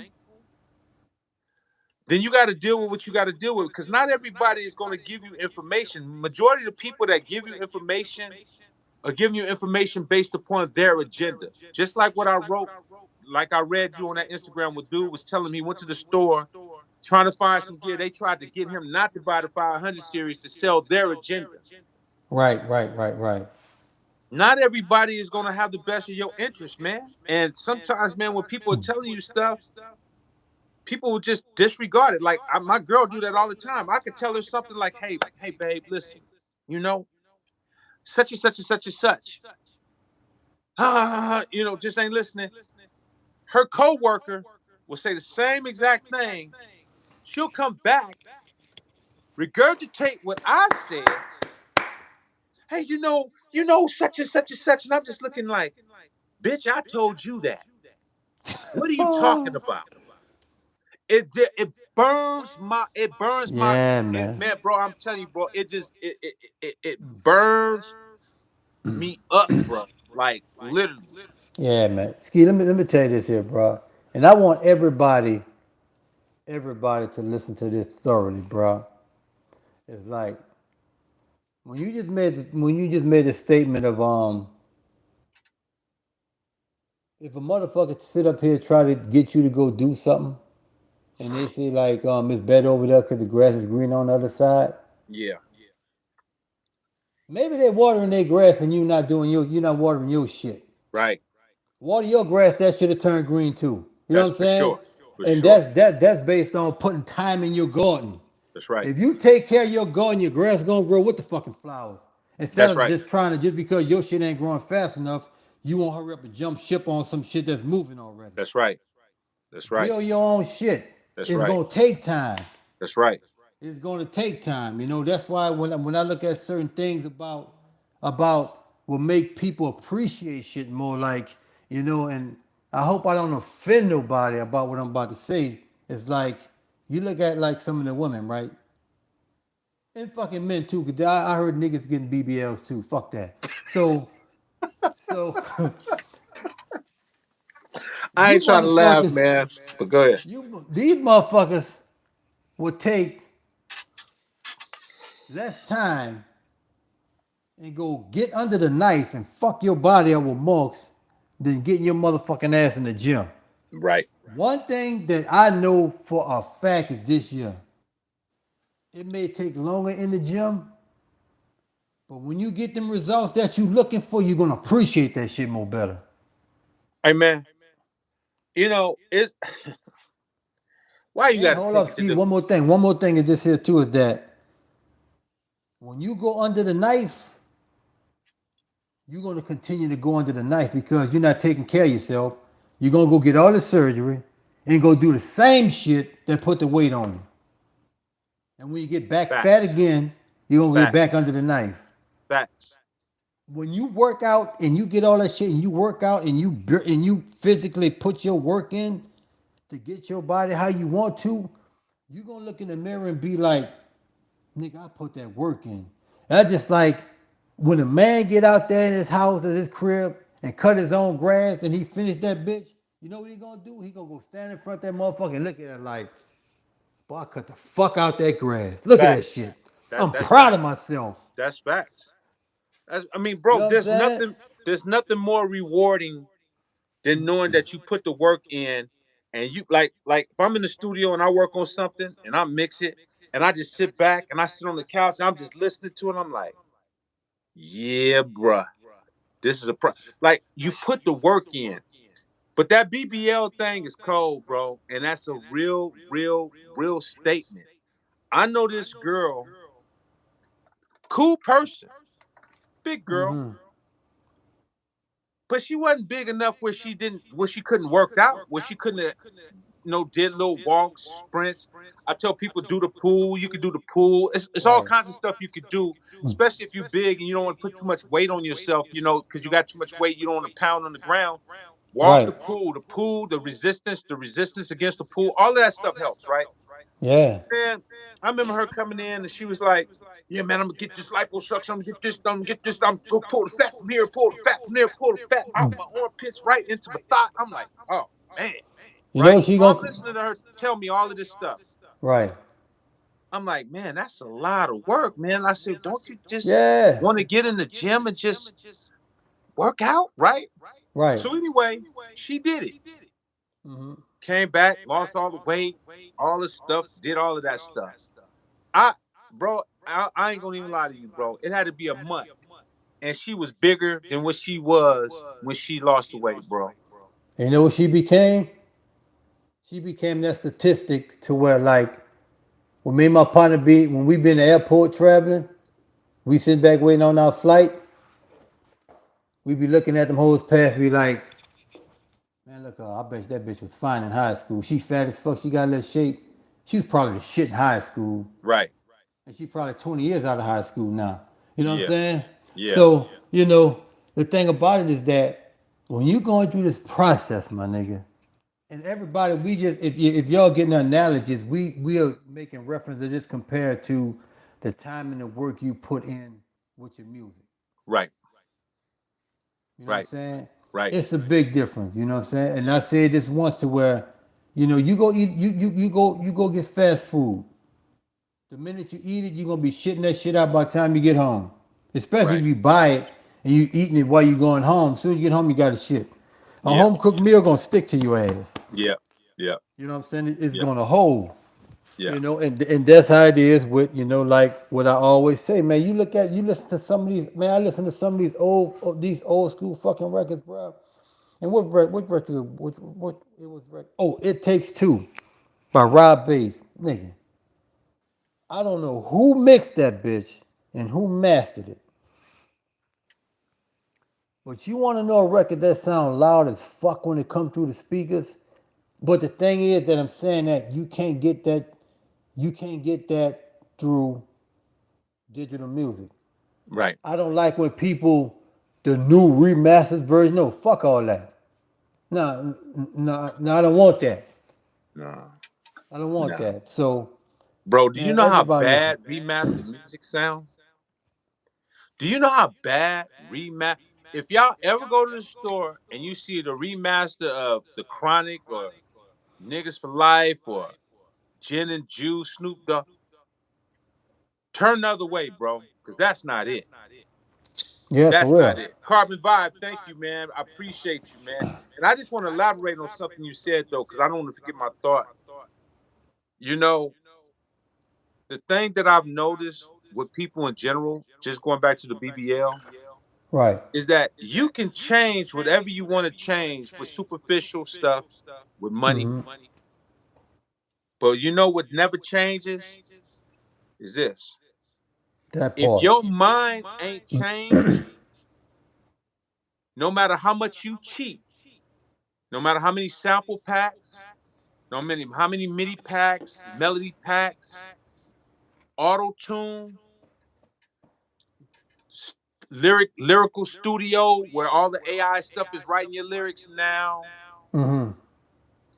it's not gonna make you great No, it's because not. you mentally are a cheater. You're a Right. mental cheater. And you mentally gonna have to deal with those demons because those demons are gonna eat you up. Because, like I said again, if you're in front of somebody that's really creative and talented, Mm-hmm. and you might be more popular than them, have you ever noticed there's cats that's way more popular? Like we notice this even when we go to now. This cat's way popular, but when we get in the room, for whatever reason, cats that got all of the more popularity, they don't want to do nothing. They don't want to play the piano. They don't want to play the Right. guitar. They don't want to program a drum. Why?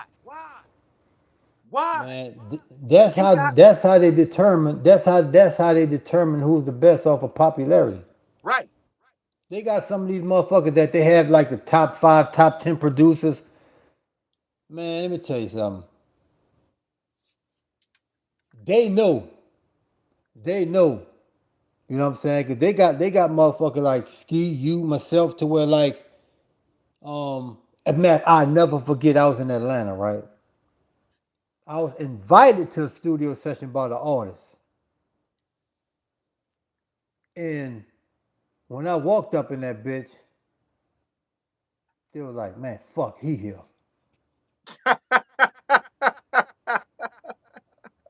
I didn't listen. I didn't come. I was invited. It's not like Right. I'm Right. crashing your session. Right. Right. You see who invited me here. So Right. if you was doing what you were supposed to do, you know what I'm saying? So and when what I want to tell y'all today, man, it's like this here is that it's nothing wrong with being inspired by like I said, man, when I got into this game, I copied Larry Smith and the Mantronics until and that was through my process of learning.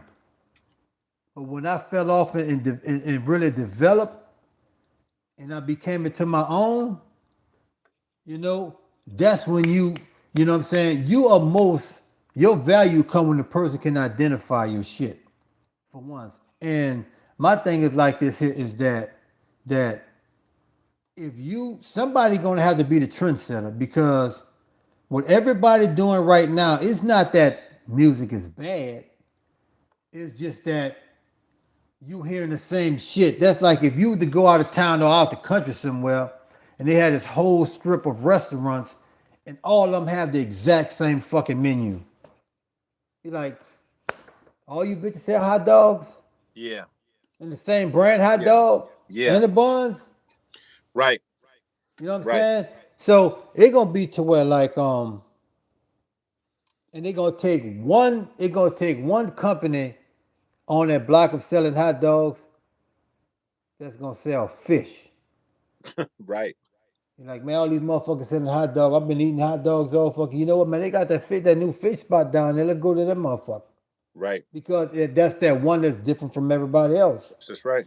That's You right. know what I'm saying? That's And right. then the thing about it is that is nothing wrong. you know, like I said, there's nothing wrong with you being inspired because when that next person come and everybody just copping off what's hot, when that next person come out of nowhere with some different shit, now he didn't change the playing field of what shit's supposed to sound like. Right. Now everybody's gonna sit up here and stop doing the old shit and gonna start copying this shit. So Right. if that's the case, why don't you become the one, you know what I'm saying, to do something different? Right. You know what I'm saying? Don't be Right. scared to experiment with different shit. Right. Me, I can't make a beat without making a new drum kit. Even if I don't use that motherfucker. I'm gonna continue to make a Right. kit before I make a beat. And it's just my process of the way we came up is that we wasn't brought up in the era of sample packs. But nothing is wrong with sample packs, especially if it's quality Right. sample packs. Right. You know what I'm saying? But you know, when you sitting up here and buying sample packs from companies, opposed to like if you got your favorite producer doing the same thing, you're buying directly from somebody that you know created this shit. All of these sample packs is you got motherfuckers that just say like they got this company doing a sample pack. They're like, man, you know what? If I take this fucking kick and this stuff from Ski and slide it up in my shit, he ain't gonna find it. He ain't gonna find out. Right. It's like they're just taking shit from everywhere. You know what I'm saying? Yeah. And they don't want to be, you know, inspired by nothing else. And you'll be surprised by when you go buy records and you just buy these records for kicks and snares. You'd be surprised at the shit that you will hear in these records. Like, God damn, just by chopping up the kicks. Like, oh shit. And it could be something that you is not even the main part that you hear in the record, but you know that it's something make this it's something that make this feels different. You know, man, because there is one time to where Manny produced this beat for Juvie, right? And Juvie was like, why doesn't it have that feel? You know what I'm saying? And because it was the feel of like an old school record. And man, it was like, cause that's fucking them 808s that they used on that bitch is 808s that sampled from this motherfucker that was sampled from him and sampled from there. And man, it told you, what you gotta realize, these old school 808 records was programmed on the machine. Right.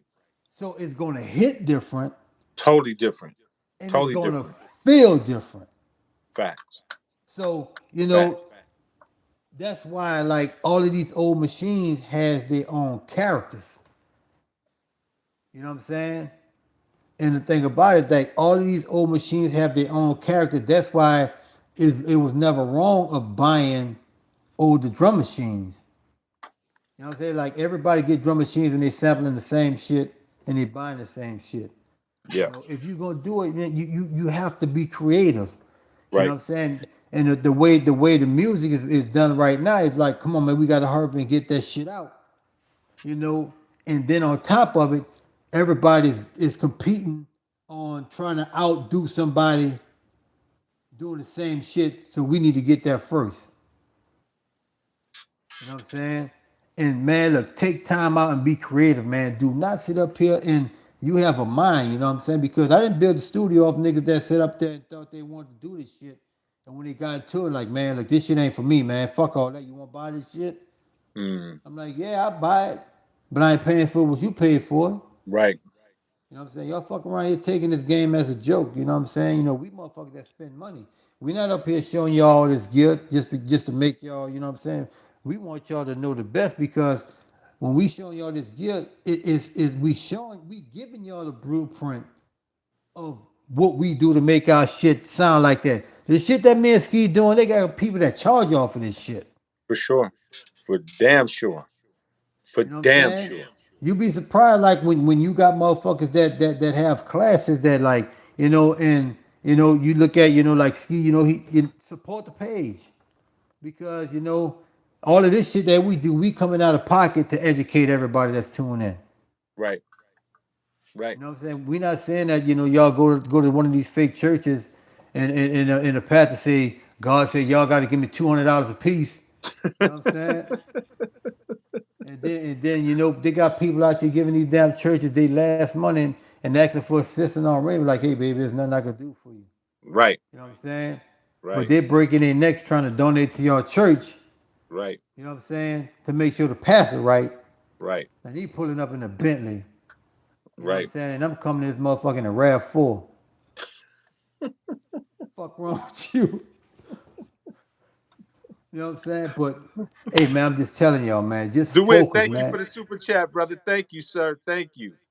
Get focused, man. Do not be afraid to try different shit. Right now, I'm pretty sure everybody is on their own time of making music right now. And what you got to think about is music gonna change. Everybody have their run. Right, Everybody that's great and have royalty, time has came and went. right, I'm sick of rap. right, I didn't deal what I had to do for this bitch. Like I'm, and one thing I could tell you about music is fuck the lyrics. Music doesn't have a language. You know what I'm saying? And the thing, no, music doesn't have words that can get outdated. And right, meaning that what I'm saying is this here is that when you grow from music to where like I said, I'm done with rap. Okay, that don't mean I have to get out of music. So right, I'm about to start going. I want to do fucking movie scoring. right, right. 1 second. Let me read this real quick. KLC. Any producers or beat makers in this new era caught your attention? Not talking necessarily famous, just anyone that has caught your ear. Cohe Studio. Well, and I'm gonna be honest. I'm gonna say no, and it's not that I haven't heard everybody, and I know they have somebody out there that's dope as fuck. It's where like right now is that the way they change it don't make me look for nothing, and it may be a lot of shit that I'm missing. Right, And this is the perfect example to where the good is suffering from the bad. right, And it's not right. that I'm not looking for it. It's just I that you know what? I wanna come in on that, because I understand exactly what you is. It's like, a lot of people hear me and I'm like, oh man, it's trash, it's trash, it's trash. But a lot of time when I'm saying trash, it's the mentality and the mindset. Because I've hear people that have a nah, lot. some of that should be trash. Some of that should be trash. No, a lot of it do, but I do hear potential. But a lot of it be more trash because it's emulating what I've already heard. Mm-hmm.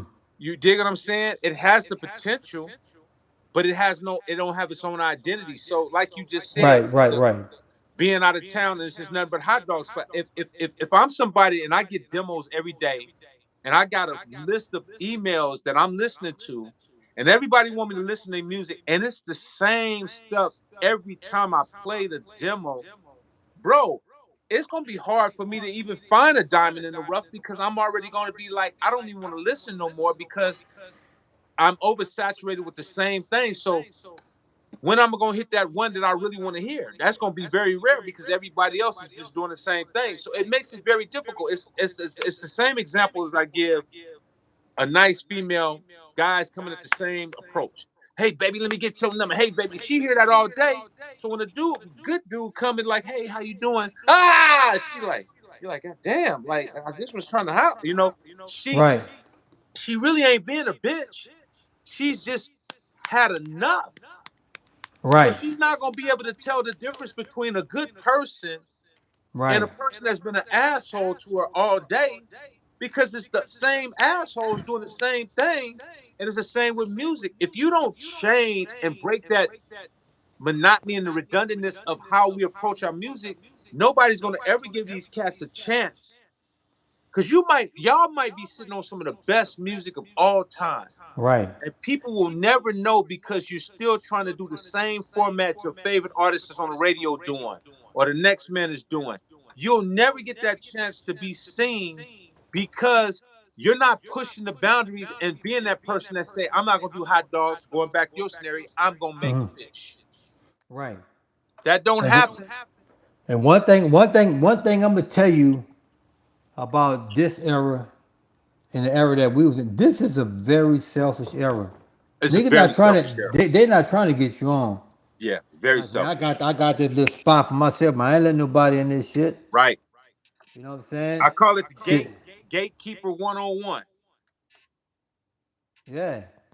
You know what I'm saying? Because it just be like, like if I'm in a situation to where like I'm somewhere and and I get to feed on somebody got a project they working on and I get the plug. Ski, look here, my nigga. I got the session. No, I met up with such and such. I'm about to shoot you his contact because he got such and such artists working on this motherfucking project. And I think, man, look, send him some shit.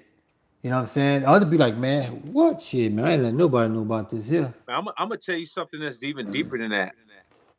I'm not gonna say the name of what it is, but just know that I have somebody that's connected with some stuff that people need to know. This information, because this is my guy. He tells me this information, Mm-hmm.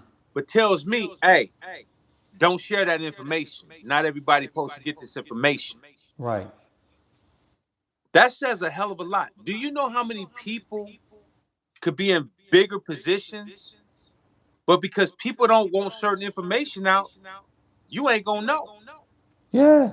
You not gonna know. And I'm talking about stuff that could change your life, that could save your life. I know people that if you have the right lawyer, they know stuff that the average person in America don't know that could change their whole life just by the information they got. And they will not share it. They will keep that on lock and key, and they'll only Right. share it with people and keep that secret where nobody know how to move. I'm gonna go further than that and add to the right that you just said. Now, I was in a position, right? And this motherfucker told me, because I was trying to get a placement on an album. You know what this motherfucker told me?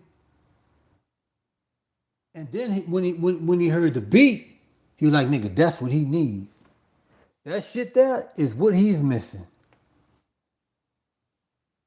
I could get it to him, give him a piece of your publishing. Facts. Facts. So Facts. basically, you just heard it your artist that you work for Facts. by not giving them a song that you told me you just heard that he need, Right. but you're not gonna get it to him because I don't want to give you a piece of my If I publishing don't for get a getting it piece of placed. this ain't gonna happen. I'm gonna take it a little further. I'm gonna take it a little further. I had a company that I knew, I had a relationship with. Mm-hmm. I ain't gonna say the name. You already know I'm a Grammy Award winning producer, artist, all my accolades. So it's through the roof. Mm-hmm. They're like, man, we love your music, we love this, we love that.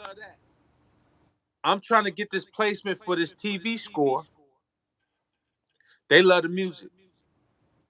If it wasn't for the person that I knew that I was really close with, they whispered in my ear, listen, bro, I love you and I'm only telling you this. Don't even waste your time. And I'm like, why? Well, the person that runs that department, they nephew do music. I said, what? Yeah, they nephew do music. So they've taken all of their nephew's music. So, and even though their nephew didn't have my resume, they're putting their nephew on. Whether his music is good or not, we're gonna put that they putting it so the nepotism. So you got people in positions to put on the cats that really can make great music. They Right. refuse to do that because they're gonna play a whole nother game and keep it in their whole little family and just keep pushing their own agenda. So a lot of people always ask me, man, Ski, you should be doing this, you should be doing that. Yeah, but you don't understand the gatekeepers and the people that's in position that have the power to put you in a position, but they play a whole different game. That And, part, and and that's just and it's how it is. And this motherfucker sit up there. You didn't hurt. And listen, this is how fucked up they think. You just told me that this is what he need, that he missing, that he don't have. But you could get it to him if I give you a piece of my publishing. bro. But let alone you don't get paid until he make records and sell records. Man, I want to tell you That something. you know that's the type of motherfucker that ran and tripped over his own feet and looked back to see who tripped him, and nobody there. Right, right, right, Fuck, you know what I'm saying? right, right, right. Hey, let me tell you something that you probably don't even know. And I can say it now because years have went by and it don't really matter. And I don't really care. So you remember all those records that was done for Jive that I did with Spice One, right? Right. In order for me to be on that Spice One album, they basically extorted me and told me, well, we love these records. Records are done. But in order for them to go on the album, we need to do a co-publishing deal with you.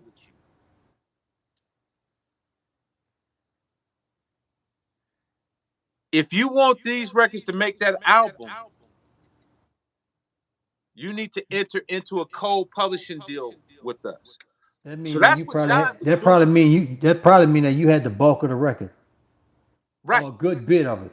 right, right, See, yeah. right, Oh, it was gonna be a single, one of right. one of them. They wanted co-publishing on everything, even though the publishing had nothing to do with the record company. Right. Jive still had, what was it? It was Jive, Zomba Publishing. Zomba. Zamba Publishing. Right. Zomba Publishing. I'll never forget that. And I was like, well, what if I don't want to give you my publishing? I'm like, I want to keep my own publishing. Right. Well, they'll find a way that's like, well, yeah, you can do that, but it'll be, how that slick talk, I think it'll be beneficial for you if you just do it this way. Right. So in a way, they saying, if you want to land this piece and you want stuff to go the way you want it to be, I suggest you. They could be gangsters without. Have you ever seen a gangster tell you, I think it'll be best of your interest to go about doing it like this? Hmm. That's kind of how they talking to you. I think, man, I'll never forget. The company told me they had kind blackballed. of not cutting you off, but too, when you said that, it reminded me of the dude on Easy E Disc record when he did the video and he played as Jerry Heller. Yeah, yeah, yeah, yeah, yeah. It's a cold game. It's a cold game. I remember having an artist that was dope, but they got blackballed.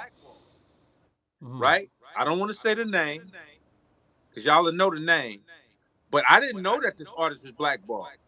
Right? But they were on my album. That's my homegirl. You know what I'm saying? Mhm. Man, I was playing records, and they was like, "Hey, is that such and such?" I'm like, "Yeah, man, this is exactly what they said to me in the meeting. Love the record. Take her off and put somebody else on there. I strongly suggest you do that." Wow. I can't even I can't even make these type of conversations up. They said, I strongly suggest you take her off and put somebody else in that place. That would be a much beneficial record for you. They didn't say, hey, this, and that, but I knew what they were saying because they talked in the code. And I was like, oh, okay. All right. Hey man, bruh. You know what that make me think about? The the Roots record you got me, right? Oh, yeah, yeah, yeah.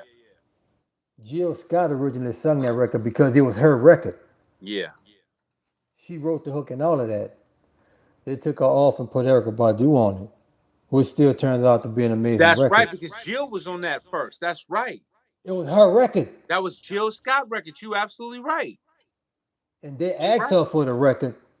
You're right. And when they got the record, You're right. they told it one unit. It was MCA took Jill Scott off it and put Erica Badu on it, and then in a video didn't invite Eve to come when she rapped on the record.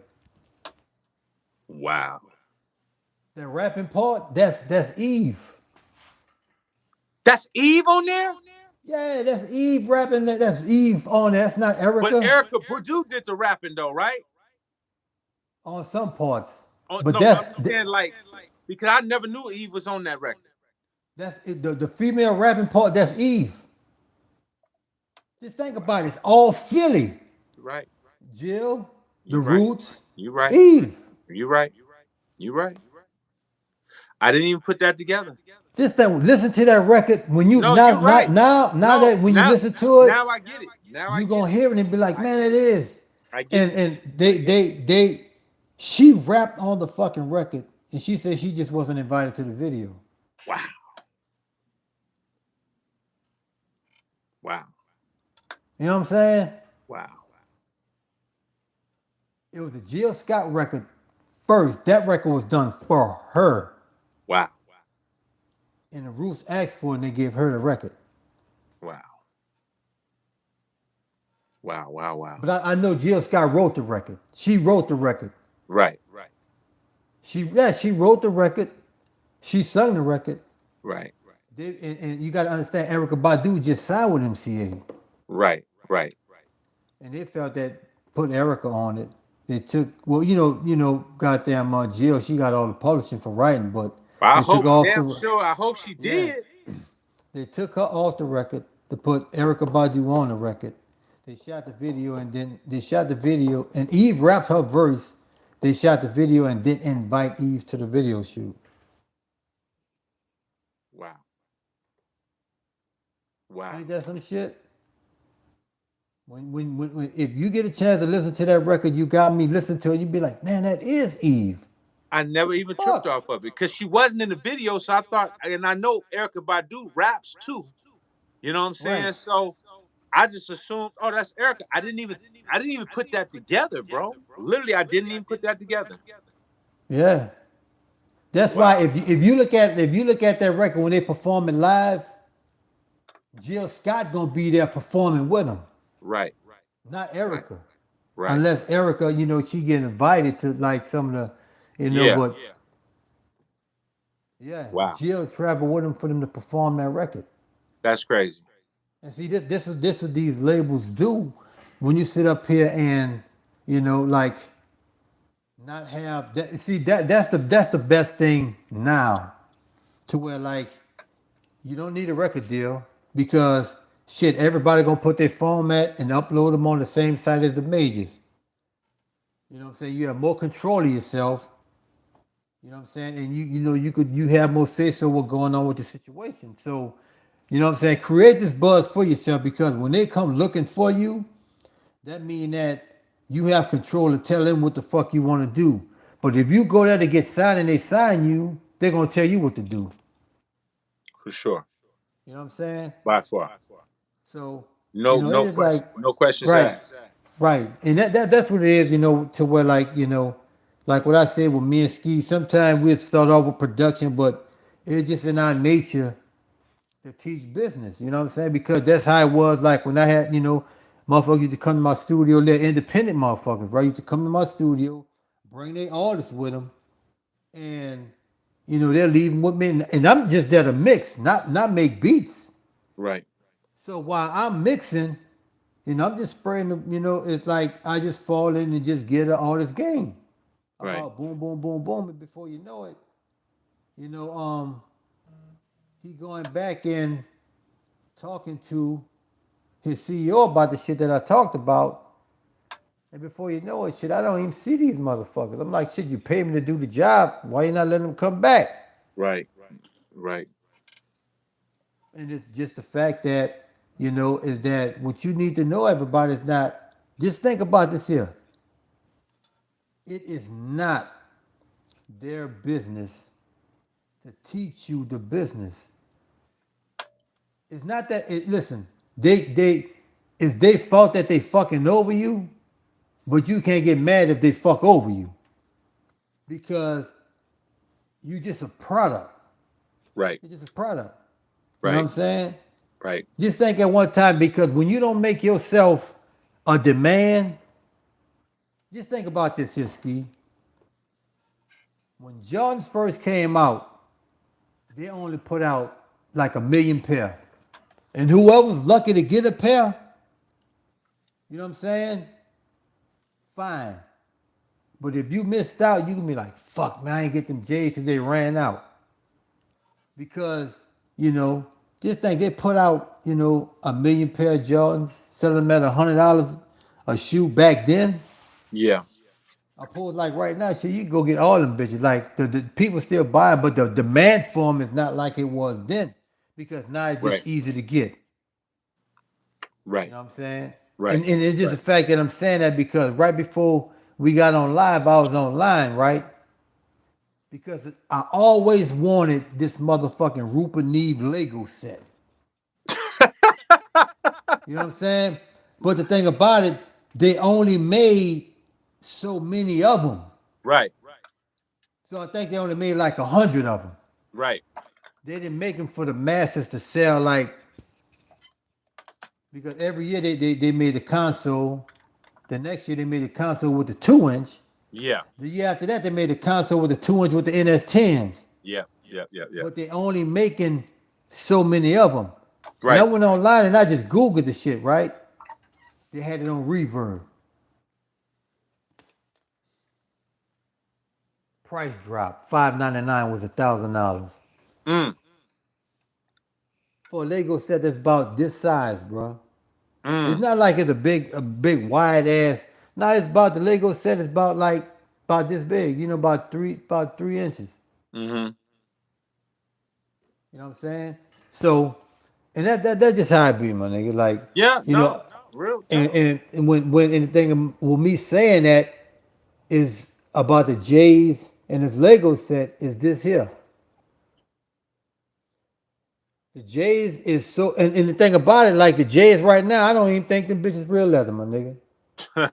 Right. They cheat the material of it because Right. back then, and my whole point is when you build a craft and an identity for yourself Right. and you don't spread your shit too, out a lot and you become that demand, you can charge what the fuck you want without them questioning what you charging because the fact that you could go get a beat from somebody that sound like a bunch of niggas, they're like if they ask for like 2,500 for this beat or $1,000 for this beat, man, I go get by your boy and shit. He'll make that bitch to me for fucking $200. Right. And for extra $50, he'll send me the publishing with it. Right. Right. You right about that.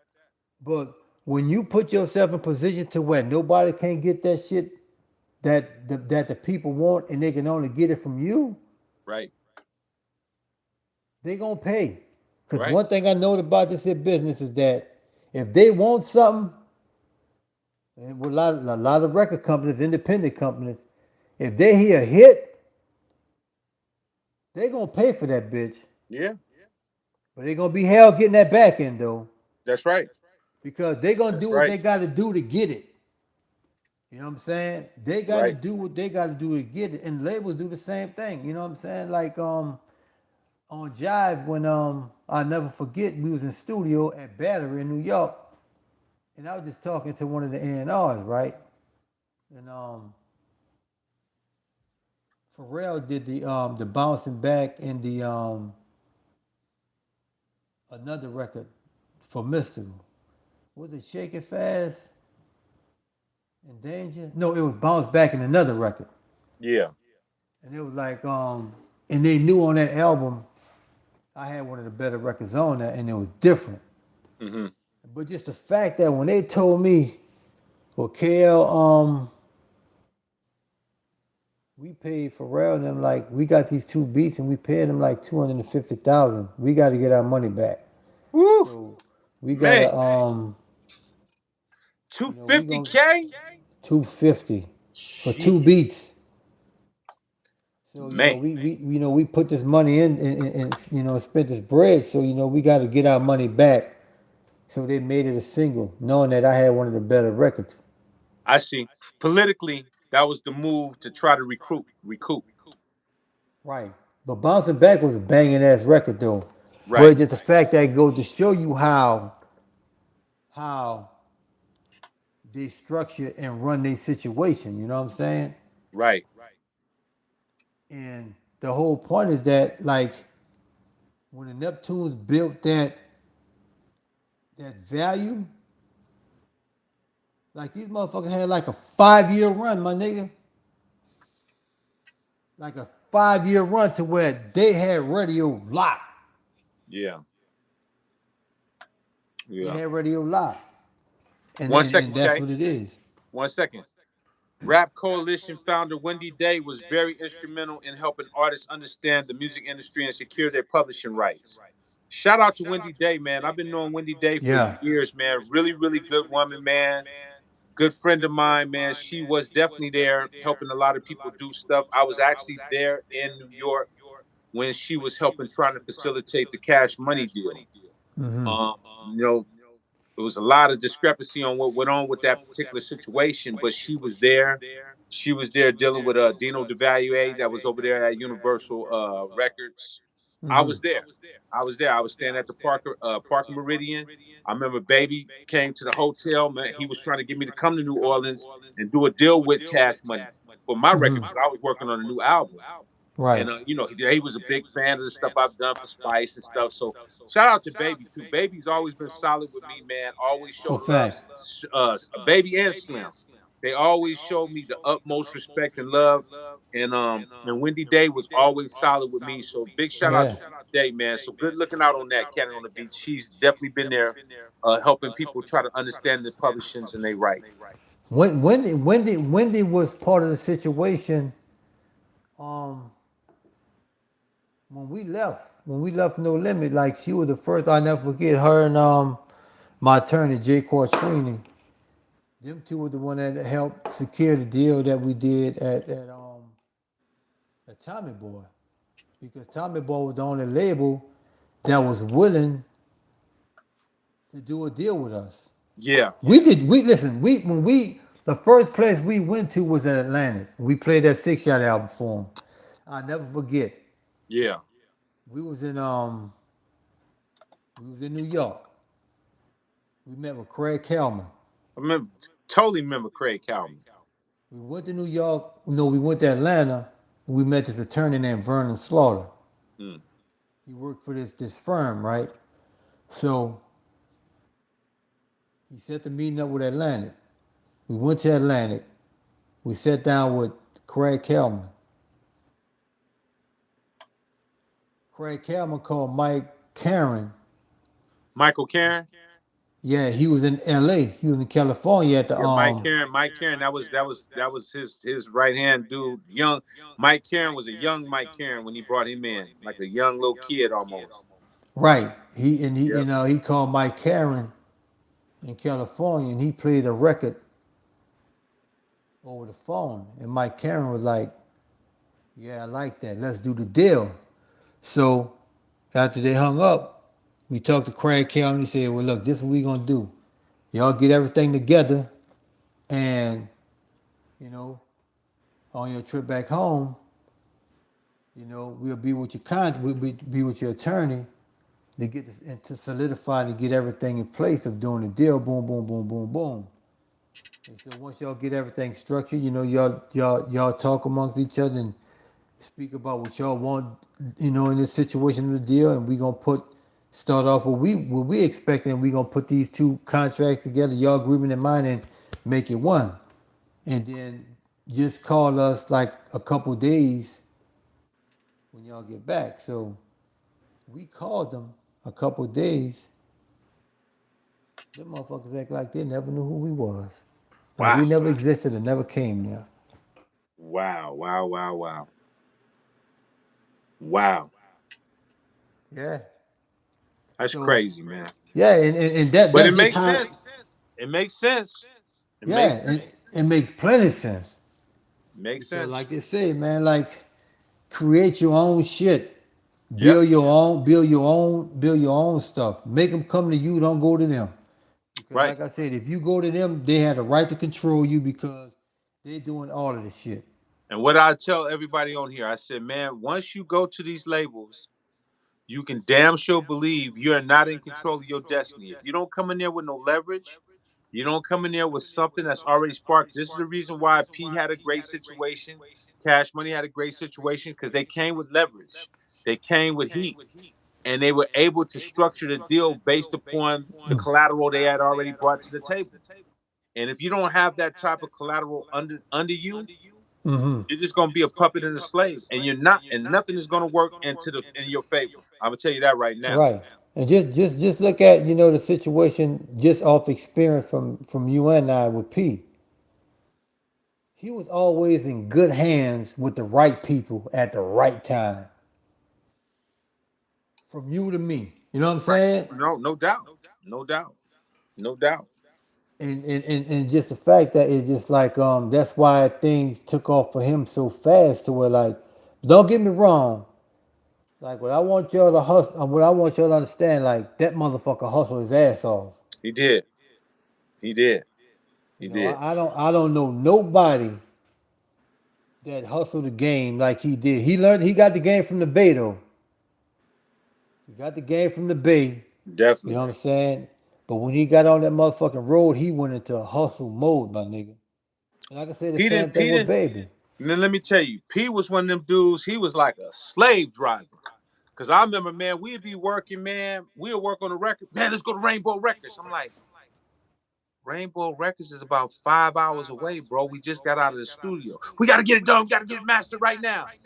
We drove all the way to Rainbow. We didn't have no money to pay for a hotel to stay because when you drive like that, you want to Right. rest. Man, I'm driving. I've dozed off. I hit the back of a little car, like I bumped it a little bit because we was at a Mhm. stoplight, and I Right. fell asleep a little bit, bumped the car. I'm like, man, bro, P, you out here, you about to kill me, bro. You know what I'm saying? We up here driving because I don't think he had his license at that time, right? Right. And so I'm driving, get there, master the record, and drive right back. So that means that's a 10-hour trip, bro. 5 up, Five 5 down. back. I'm talking about that's how we was working, bro. We was in there working, like literally, like our life depended on it. Like we gotta get it done. That's what P had. That's what Right. I got.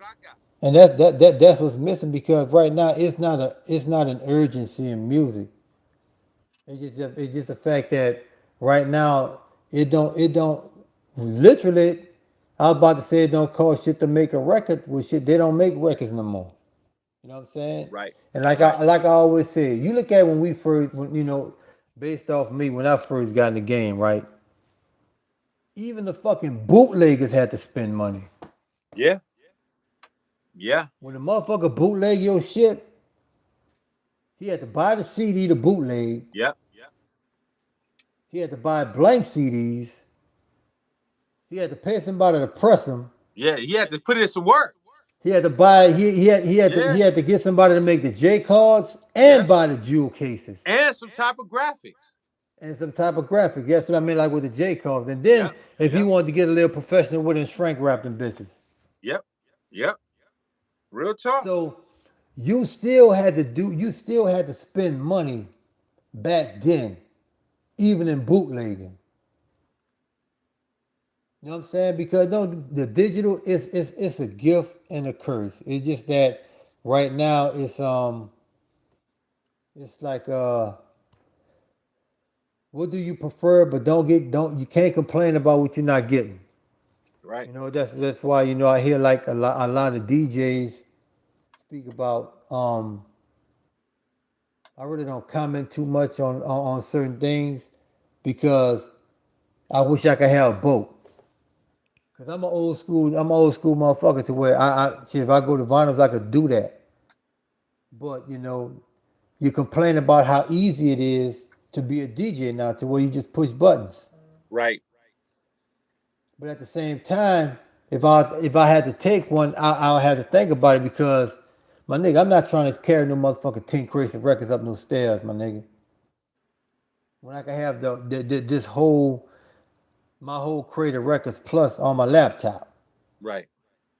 So these are some of the give and takes about it. You know what I'm saying? To some people, like even with the music, is that you really can't shortchange or shortcut the process um of certain things. Well, you know what? Yeah, you can because people will take what bullshit is today. That'd be like master best quality. Right. You know, so it's Right. it's a give or take. Right. You know what I'm saying? But everybody, man, look, take time and put into your craft because what you put in is what the fuck you gonna get out. You know what I'm saying? It's what you gonna give out because you could be around here and talk all that motherfucking shit that you want. You know what I'm saying? Don't be the one to be on there. Don't be no motherfucking you know what they call them um social media gangster. Yeah. Yeah, bitch, when I see you, I'ma bust you in your shit. Fuck around playing with me. You think it's a Right. joke? Right. Hold up. Right. Where you at? Right. I'm about to pull up. Right. Right. The Right. bitch don't Right. pull up. But you see the motherfucking El Polo Loco drive through and say, oh, bitch, remember me? Man, you know I was playing, bro. Go ahead on with that. Man, I didn't know that was you, bro. I thought you was that other dude, man. But we good, Right. though, right? Right. Right. Right. You know what I'm saying? So, but it just, man, look, man, be yourself, man. Focus on being creative and experiencing different. It don't cost you. It don't cost you to be different. It don't. You'd be surprised all of that It don't. record, all of the shit. Okay, I'm gonna ask you this, Ski, and I'm gonna ask every producer on here. You made a beat,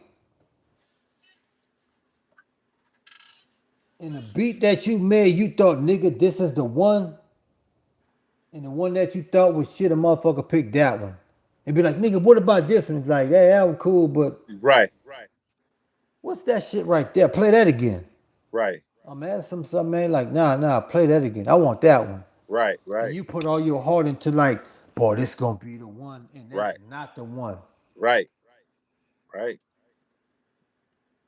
That's Yeah. why when you get Yeah. on that and you go to make a beat, that's why I never get on there with an agenda of what I'm gonna make. Music is feelings. When I get behind this motherfucking MPC, however I feel that day, Yeah. that's what the fuck is coming out. And that's the way That's it's what's coming supposed. out. That's the way it's supposed to be. Thank you, Fletcher. I appreciate you, man. You know, Raiders all day, man. You know, I'm always gonna represent. I don't care where they go. They can go to man to Timbuktu. It don't matter. But thank you, bro. I appreciate it. But yeah, I uh, totally understand what you're saying, K, on that. There's beats that I'll be like, man, I know they gonna love this, and they pick something. I'm like, that one. Not saying I don't like all of them because I like all of them, but Right. some of them you put your heart and soul into, Right. you like, woo, this the one. And they be like, yeah, that's cool, but hey, that one right there. You like, that one right there? Right. I Because, feel because you. I right, feel you. because when you dealing with an artist, you never know the mind frame he in when he come to work. Right, right, You know what I'm saying? right. Facts. You never know what's his mind frame coming to work to where he may have it on his mind to where, yes, we gonna do this from tomorrow. You know what I'm saying? And before you know it, shit on the way here, nigga took his little money, motherfucker bumped him and knocked his food out of his hand. Like, man, you know how long I've been waiting to eat this shit?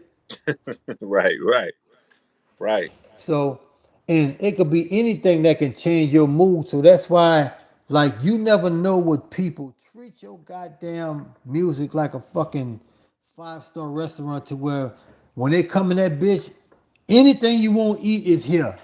Right, You know what I'm right, saying? To where whatever you want rap about, I got a beat for it. Don't go up in there with the agenda. Yeah, I'm about to make this here. I'm about to work on this. I'm about to do this. And I'm about to do this. And I'm gonna focus on this all week. Nah, right, man. Music is feelings. right. You know what I'm saying? And I However think you feel, Do it. And I think that's the key to my career, bro. My career was always based upon, like I said again, half the records that people said was hits, I thought they were good records. I didn't know they were hits. I liked them, but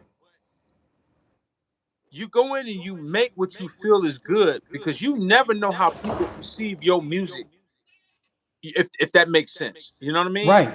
You Right. never Right. Right. know because we're attached to it. So that's why I make so much different stuff. I made a track one time that I was just want to do something different. Man, dude hit me on my page. I need that right now. PayPal me immediately. Like I need that beat. And Mhm. I was just messing around. I didn't, you know what I'm saying? But it was different. It was creative. I thought out the box. It was something totally different, but it was hard though. You know what I mean?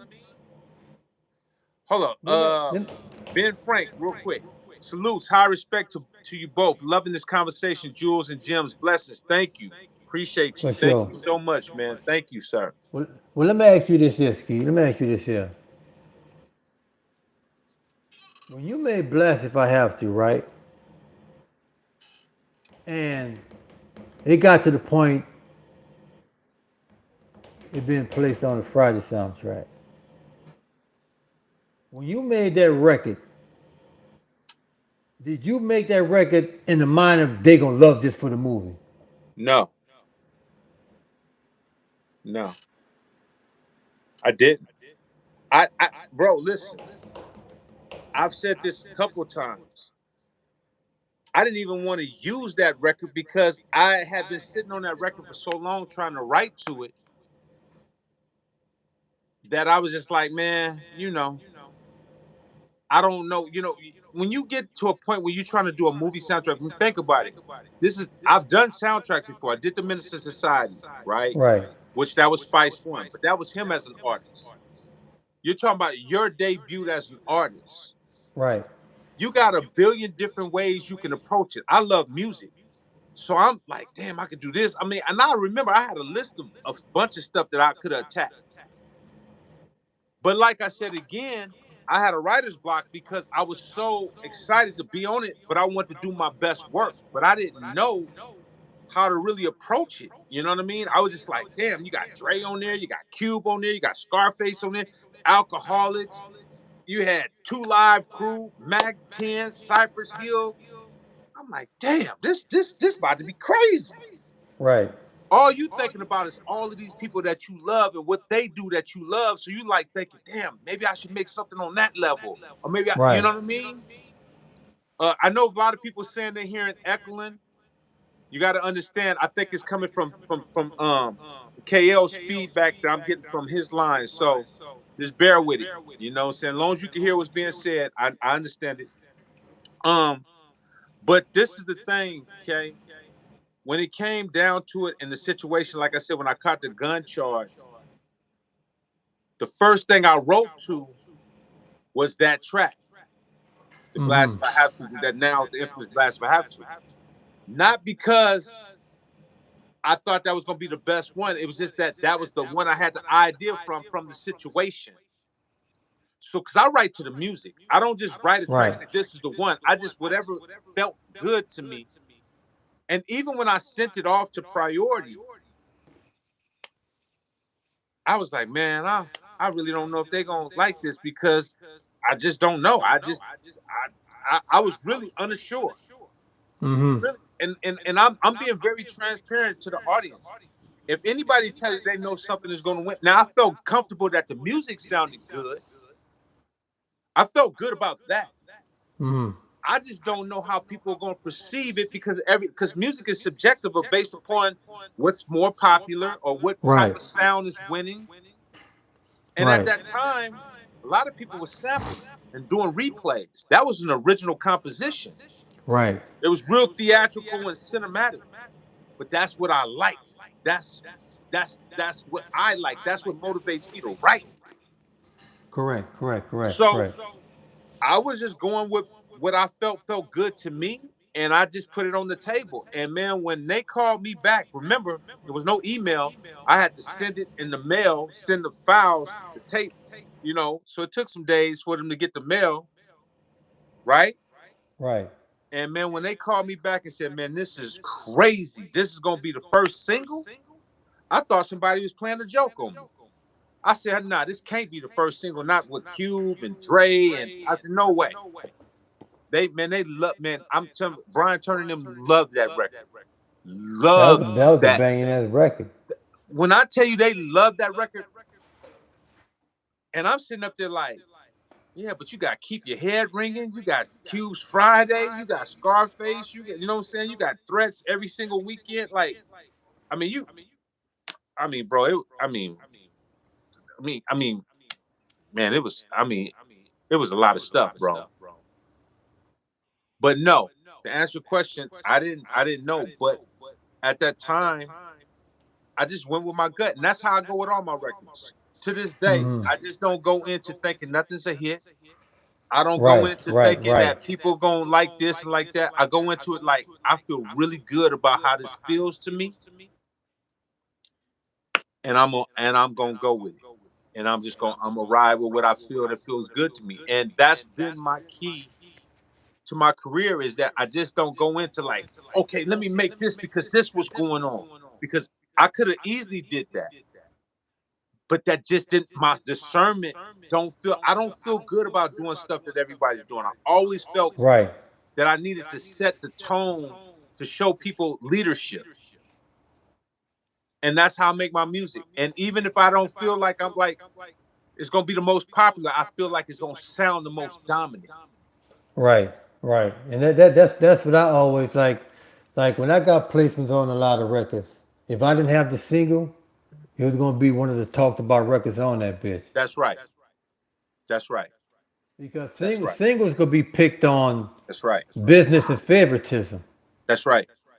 That's right. You could have the best song on the album and they not pick it as a single That's because right. they're not going to see nothing off it. You got to understand, like these record companies, you got to understand that the money they invest, they're trying to get that shit back. You know what I'm saying? Right. So, That's right. Every record that I've ever done, bro, has always been a record that I felt like when I did Showdown with me and Montel Jordan, the label begged me not to choose that as a single. Because at that time it was just a different single compared to what every so-called West Coast artist was doing. right, Because at the time I did Showdown, we was heavy into the gangster music, the heavy into the dark right. gangster stuff, the blast if I have to. I didn't want to repeat blast if I have to because that would have showed that I had no diversity. That part. So I was like, I kept telling the label, yeah, I got a gang of those records because I can make those type of records in my sleep because I like that dark music. But I wanted to show my audience another production style Right. so I can have longevity in this business. You got to show a different side of you. And it was chancy because they're putting $250,000 in the video, and Right. they're like, no, we want that gangster shit, basically. Right. And I'm Right. like, it's still got a gangster bravado to it. It's just not dark. So That when I part. came with Showdown, it was more upbeat. I had Montel Jordan on the hook, and it was more lyrical. Now I'm spitting bars now because I want to show them that I had lyrics too. I didn't want to show them I'm talking about, yeah, I got my gun, I take it off safety, flop, flop, flop, flop, flop, flop, flop. Gave it to him again. Blast if I have to, once again, I'm on it. Like, I didn't want to make Right. a blast if I have to once again. Right. I Right. Right. just didn't Right. want to be that type of rapper. So I was always conscious of how do I get my fans and solidify my legacy. The only way you can solidify your legacy is show diversity, to show growth, to show that you've grown from this point. It's like I put it like this, like being a father. Mm-hmm. You might start off being a hoe and chasing all these women and doing all this. And as you get older, you start saying, that ain't even important no more, man. Right. It's starting to tighten up on things. So as you Right. grow as a Right. lyricist and an artist or a producer, you're supposed to be growing and taking your audience with you on a new journey away from what you've done.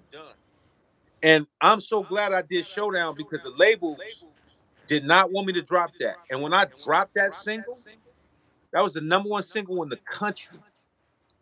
People couldn't believe it. Even the label had to come back and say, "Hey man, that was a good call, man. We didn't see it." It was Right. number one on the box. It was number one on MTV. It was number one on BT.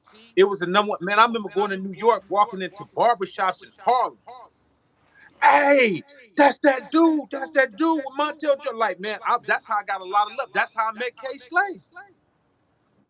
Come on, The man. love I got because I showed the diversity was crazy, man. And that's why I tell people on here to this day, you have to get out of your comfort zone, push yourself beyond just doing what you. It's easy to do the same routine every day, Right, but when you right, right, do right, something right. that pushes you and take you away from your comfort zone, it makes you hone in on a whole different part of yourself, a whole different part of your mind. Right, right, right. And you'll be amazed on how dope you are when you push yourself out of your comfort zone. And then on top of it, you got to think about this here too. And sometimes depending on the right artist to take you there, Facts. Facts. the right artist will take you there. They got some Right. artists that will have your ass like, you know what, to where you can open and you know what and experiment with new shit. And they got some artists that's like, that's where I'm content with being here. They got Yeah. some artists want to push the boundaries on shit. Yeah. They be willing to try. You know what I'm saying? And that's a story that I like. Because I was watching like this thing about Outkast when LA Reid signed him. When Rico bought him to LA Reid, when LA Reid signed him, he said, "Man, look, y'all just do y'all. Bring it to me." And when he bought him, they heard it. You know what I'm saying? That Southern Playlist of Cadillac Music album. Shoo. They was like, shit. Woo. You know, and that don't even sound like an Atlanta record. Man, The that way hey, Atlanta, that record blew my mind, bro. I ain't gonna lie. When I heard that Southern Player music, I said, "Oh man, hold up." I said, "They doing that type of stuff in the South." yeah, That blew my mind. I was like, "Oh, this about to be a long journey now if they doing stuff like that." That was yeah, that and was then crazy. yeah, and then you got motherfucking Good and Mob following up with that motherfucking Cell Therapy. I Oh was like, man, fuck. yeah, man. You I know what I'm mean, bro, saying? that's some of the best. To me, that era of South music was some of the best to me. As it started going on and really getting so trapped out, it just kind of came really repetitive. It's like I feel like that era, they were more creative musically. They were really pushing the boundary musically, instruments, bass, guitar, just Right, really pushing the instrumental levels. The Outcasts, the Goody Mob, which is the same family. You know what I mean? right, right. Just just the organized confusion sound is phenomenal. It's phenomenal, man. Hey man, they Phenomenal. they, they you know they just And a big shout out to Sleepy Brown, man. Me and Sleepy Brown just talked on the IG, man. We putting some stuff together. So now he Sleepy actually Cold with just us. wound up getting my drums, man. Getting the cassette, getting this cassette thumb drive. This one right Oh, here. okay. Yeah, he just got this, so he should. Yeah, Oh yeah, yeah, yeah, yeah. Sleepy cool people. yeah, Sleepy cool man. people. He a talented singer too, man. He is dope and a You producer. you know his daddy sung for Yep, yep. what group he was dad? I forgot what group his daddy sung in. It's gonna come to me. But yeah, man, for everybody, man, I just want y'all, man, just listen to me, man. Just when you get into that mode of working, the sounds that you normally don't go to, just fuck with them and see what come out. You don't know. You cannot predict what an artist wants Right. unless the producer had that much control of you. Like when I look for artists, we all gonna get together. We gonna work as one. You bring your skill, and I'm gonna bring my skill, and we gonna go up in there and we gonna bang some shit out until we like that's it. Right. You know what I'm saying? So because a producer skill lacks based on the artists that he have. Because if this artist don't think creatively of making those type of records, you know what I'm saying? You're gonna wind up doing the same shit over and over, over and over, and you're not gonna be tested. So it's gonna get to a point to where if somebody want to get something from you and you just stuck on that, because you know being hot in a moment, it will get some attention drawn to you. But but sometimes like perfect example, Dr. Dre and Rakim. Mm. You got what's considered the greatest hip hop producer in history and the greatest MC producer in history. And the reason why they never put a record out is because he said when they got to the studio, they never thought that they were so different. Mm. So what you're saying is that even with that high powered talent that they both have, and they both strive for the same type of perfection, Hmm. mentally they disconnected on the direction that they're going to achieve those same type of perfections because they're coming from different perspective mentally.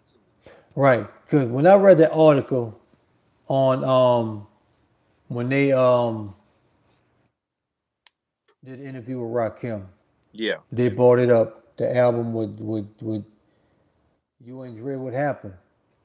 And his words was, "Well, me and Dre, we got in the studio and we just realized that um, we were so different."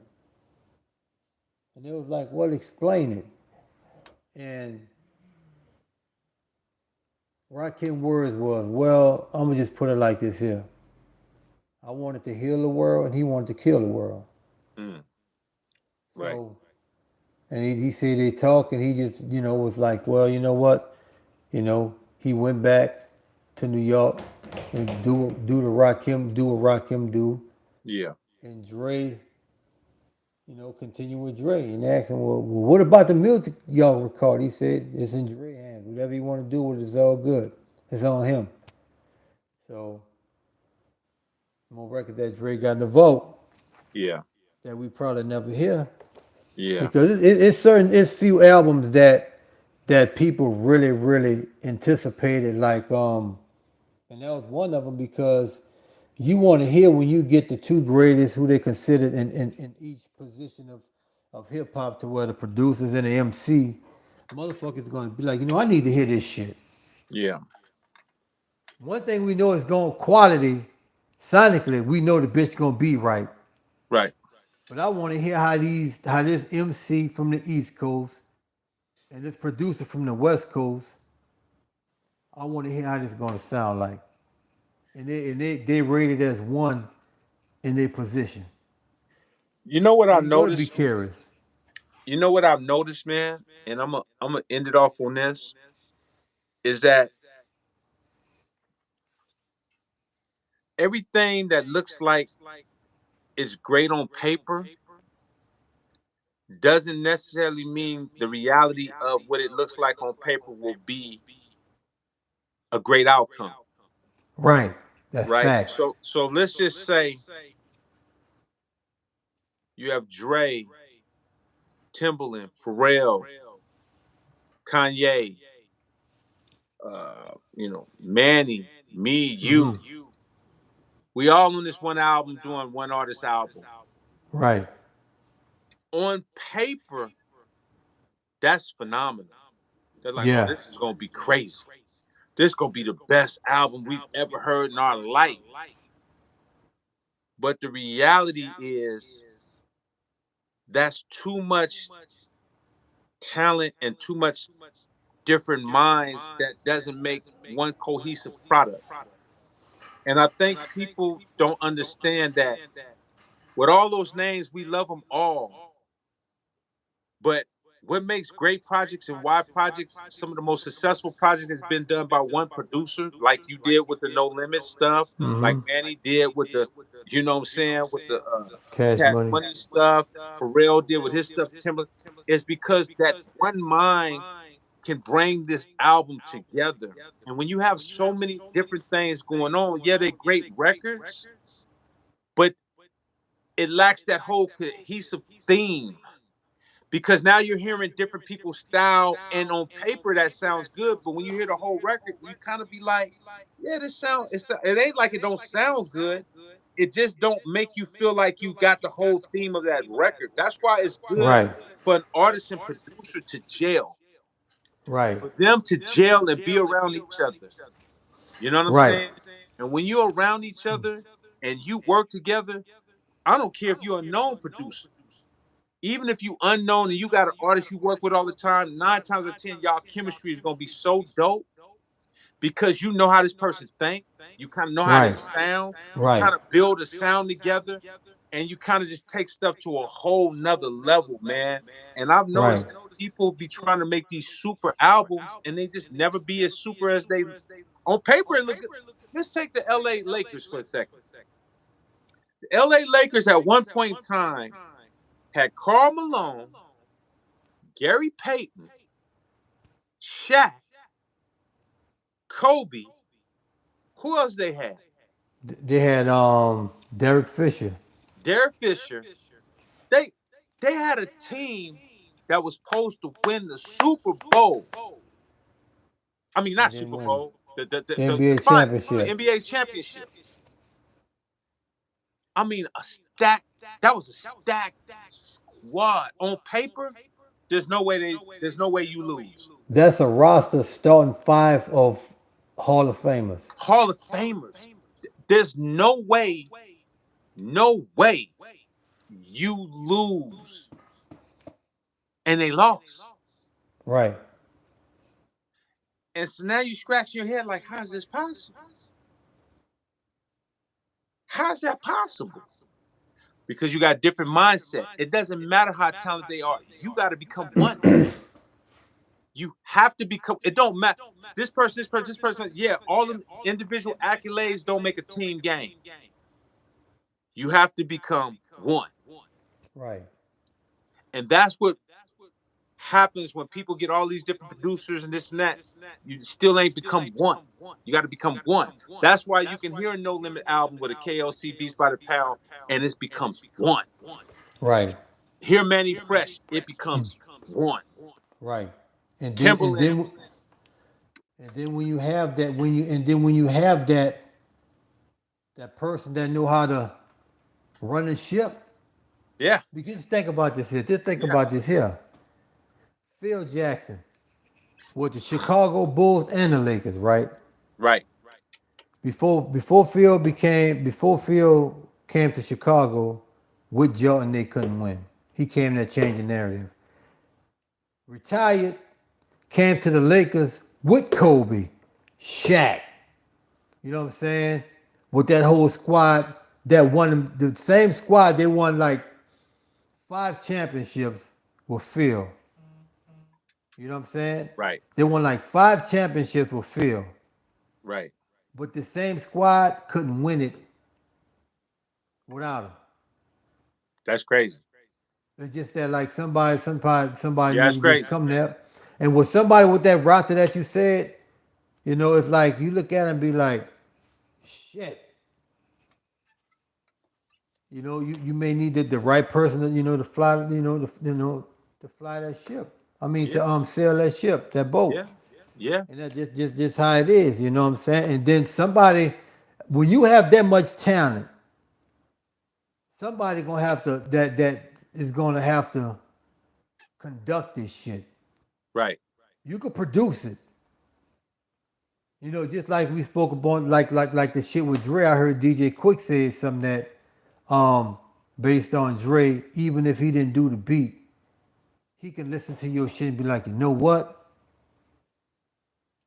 Keep that, and that. Take this part out. That's Let's facts. change that. Let's change this kick and that That's snare. that's facts. You know what I'm saying? No, that's Dre's ears are amazing. Amazing. I mean, Even if he didn't do the beat. I remember when I produced the song we did together, the Dr. Dre and Mr. Ski. And he loved everything. He's like, Ski, man, why don't you put this part in there and add a delay, put a reverb on this part and add a delay on there and have it do this and do that. I was like, ooh, that'd be cold. Like his ear is Right. so tuned in it's insane. It's insane. Yeah. It's pretty scary.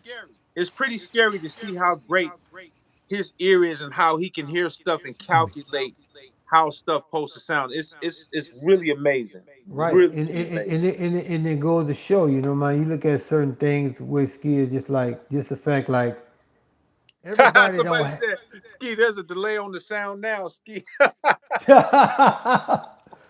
You right. You right. That's Dre in my head telling me to put a delay on the live. You absolutely right, Yeah, bro. and just think like when I told you I was just in Vegas, right? And I was up there with BG, and I ran into TQ. My He's brother like, K, TQ. yeah, yeah, K, what's going on? I'm like, T, what's that? He said, oh man, what's going on? I said, nah, man, I'm just up there working with BG. And he was like, yeah, that's what's up, man, and shit, man. Look, you know, if you need any bloom hook, I'm like, man, hey, I'll put a photo together and shoot it to you, right? Yeah. And he said, what you been going on? I said, me and Ski been chopping it up real heavy lately. He said, you see that motherfucker Ski? He said, that nigga ear? He said, that motherfucker ear is second to none. Man, thank you. Thank you. I, That was like the first, when I brought your name up, and the first thing that he had to say about you was, man, that boy Ski ear, second to none. Hey, bro, I'm gonna tell you, man, and I appreciate it, man. But my ear got to be great because I was around the great people, man. Like I said again, when you're around Dre, and you're in the studio and listening to his ear, of course, coming up listening to Mantronics, coming up listening to Larry Smith.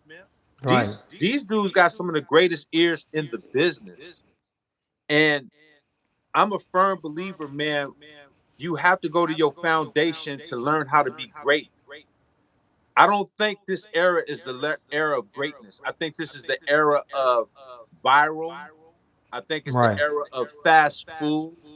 I think Right. it's the era of gimmicks Right. and whatever's going on right now. I don't think this is a creative generation. I think this generation is based upon following trends, gimmicks, and agenda. Right. So Right. Right. Right. so this era is not inspiring for me. The era I came up on was cats that really used their ears, that was really trying to change the temperament of the music. And these are the guys that I followed. And as Ski. I followed them, it allowed me to become great in my own right because these were the guys that I looked up that set the tone, and I tried to just pass that tone on with what I do. So I'm really just blessed that people do trust my ears. They trust what I'm trying to do, and they And that's trust facts. in what I say.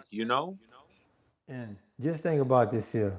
And I'm gonna say this here, and I just want to get this clear before we fall off, get off, is that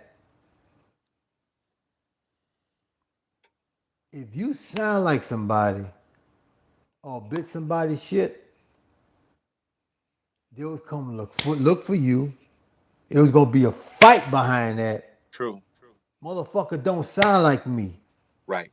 Because it's just the fact that what I had to go through to come up and create this style of shit. Like right now, it is cool to sound like another motherfucker. Right. That wasn't gonna fly back then. Motherfuckers Right. was coming to see you. Right. They was coming to see you. Right. Producers and all. Nigga, I saw you. I heard that kick, nigga. I know you got that off my record. That's that. Hey, I don't think Motherfucker, people. you know I spent $100 on that album, nigga, and get nothing but a kick off that bitch, and you gonna go Right. take my shit? Right. Hold Right. up. Right. It's about to be a problem. No, you absolutely right.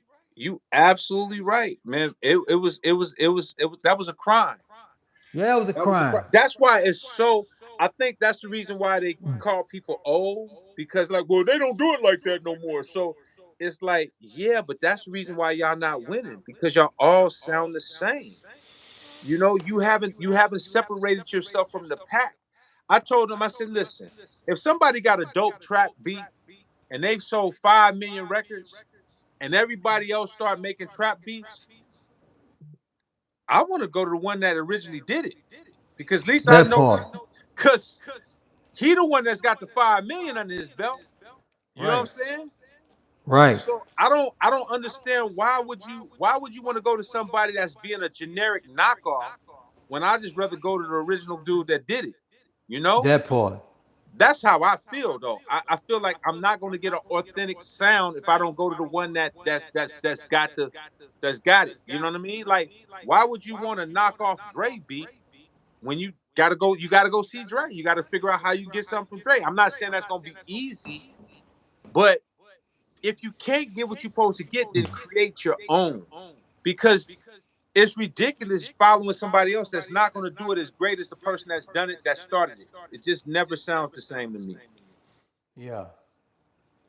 To me, And that's just a tip, man. Like I've been pushing this through the whole interview, and like I'm saying, producers, even writers, you know what I'm saying? It's a lot of shit to write about that's going on in the world.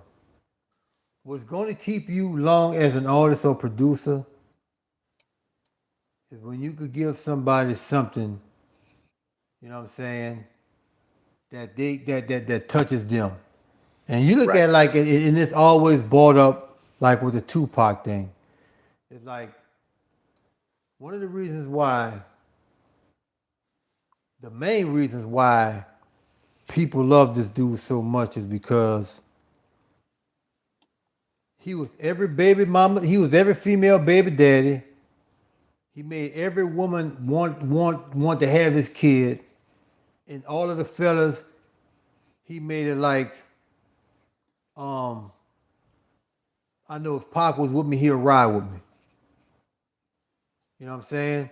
Right. And when you could get a person to make you feel that type of way, you know what I'm saying? And make them believe in, then you believe in into what they speaking on the record. Yeah. Because you gonna go on one of his records and find one song that you could listen to and be like, man, he gotta be making this record about me. You know what I'm saying? I am literally going through this shit. He just had a way to touch people. So Right. and and that's just what it was. And that's why it's very rare that you will get an artist like that. You know what I'm Right. saying? Right. Right. Right. It's Right. very rare. You know what I'm saying? And the thing about it, and then you look at somebody like Easy E. You know, it's to where like whatever Key was writing for him.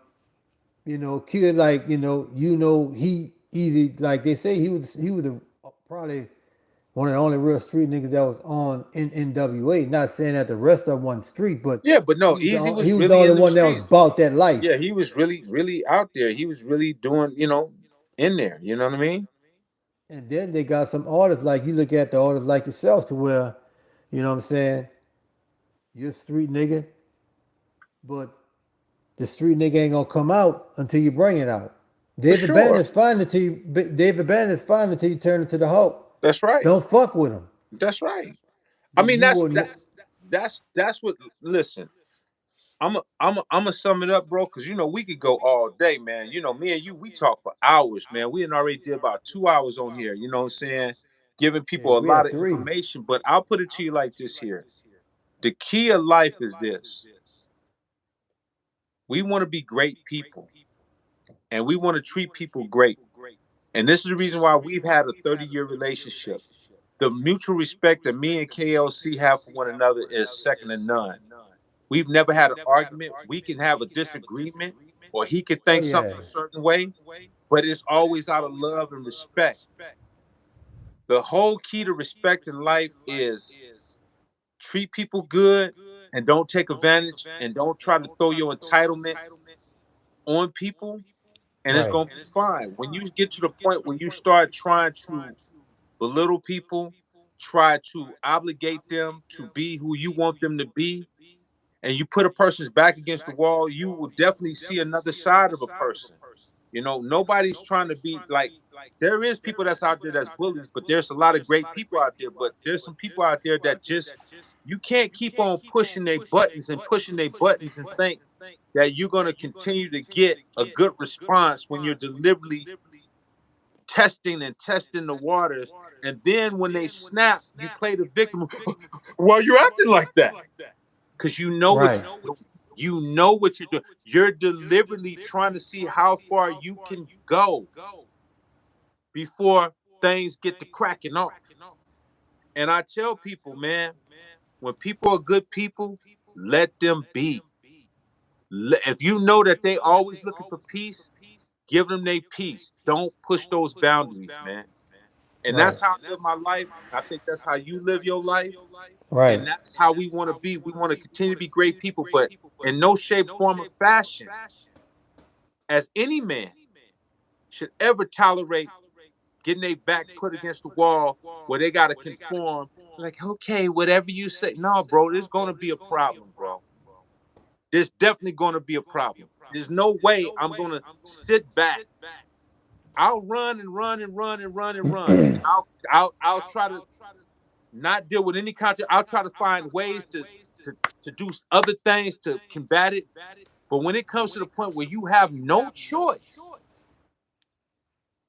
you're dealing with a dangerous person now because they've Right. tried to do everything in their power to keep this conflict from happening, and you just won't stop. Let me ask Right. this super chat real quick. Okay. Laid back beats composer. Thank you, Ski, for bringing KLC on. He's an example of humility and professionalism. KLC is always give you good jewels. 3,000% correct. For sure, man. Thank you, I my brother. No I love doubt. this. I love this guy right here, man. Like this is my guy. Like literally, we talk almost every day. It don't even have to be about music. It could be about just life and just what's up, bro. Just when you have them camaraderie, man. I tell everybody, find somebody that will keep steel sharp as steel. Kay told me some stuff about my 606. I wasn't even gonna get it redone. He said, "Ski, you got to get it redone, bro. You got to have your legacy. You got to have that original 606. You got to get it done, bro." I wasn't thinking about it, and it wasn't for my bro telling me that's what I should do. That really care and love me. I went and got it done. Yeah. You need people that's going to keep you on your toes. Sometimes we're not at our best. You need somebody that you could play off of that you trust. That's going to give you some information that's going to fuel your soul. And that's what my brother do to me, and I do the same thing, vice versa. And that's what I try to do for y'all on this live. Is we gotta play off each other so we can keep each other so we can grow because there's so much bad information out here. You're just gonna get misled. You need people that's gonna help you that got the best of your interests with no agenda. Because Right. our relationship is not based upon I'm EA Ski and he KLC. It's based upon we two grown men that have mutual respect that been doing music that don't even look at each other like, oh, he did this, he did that, and I did this. We look at each other like, man, I respect you because I've seen what you've done. I've Right. seen Correct. your struggle. Coheed Studio, thank you, brother. I appreciate you, sir. Thank you. No And doubt. everybody that's given super chats, man. Thank you for everybody that's been on this this live, man. Thank everybody. God bless everybody, man. And We're gonna be back soon. We definitely gonna be back soon. So what we gonna do is we try to give y'all our daily operations of what's new, what we planning. So me and Ski talk every day, and we gonna because all it take is for us to come up with something to start off with, and it's gonna flow from there. So hey, so AK, you know what I want to do when we do the next Zoom? And y'all, we will be doing another Zoom soon. I want to get you on the Zoom because we gonna do the video with everybody, video faces on the Zoom. I did one like okay, about 3 weeks ago. It was off the hook. okay, let's do that. So we gonna do a Zoom, and then they can ask you direct questions face to face too. Y'all be down for that? For us all to do a Zoom with me and KL on the Zoom. No Let me doubt. see a show of hands if y'all be down for that because that's something I want to do with my brother, man. Come on, man. Y'all We've let been me on there know. for 3 hours and got 4 likes. Hit that like button before y'all tune out. I got like 5% left on my phone. Uh oh. So Uh oh. everybody hit that like button, man, and no 2%. Nah, that motherfucker about to cut off. So hit that like button. You know what I'm saying? And me and Ski, we gonna put something together of how we gonna discuss the next topic. You know what I'm saying? So Try to give y'all something different every time. So Somebody yeah. said no. You got to refresh it so you can see the likes. You got to refresh your thing. Now I'm at 2%. No, they said for you to see the likes. Oh, okay, okay, okay, You okay. got to refresh it to see the likes. Oh, all right. My fault then. Yeah, yeah, that's what it is.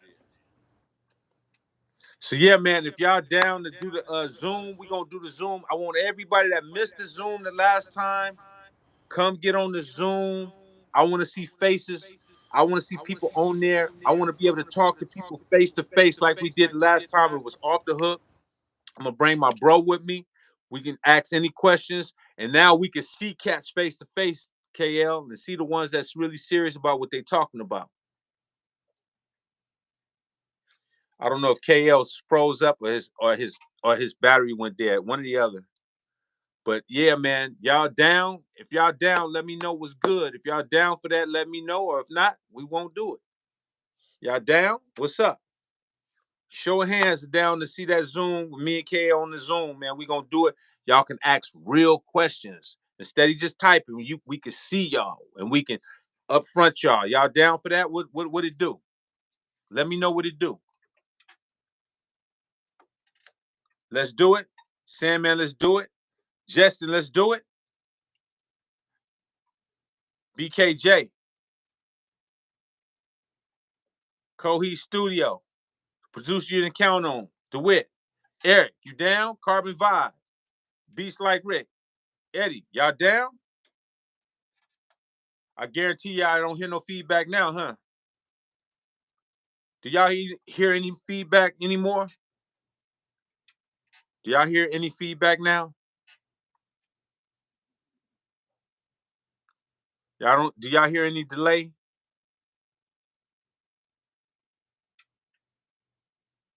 See, I told you it was coming from his feed. His feed was causing me to have a feedback when I talk.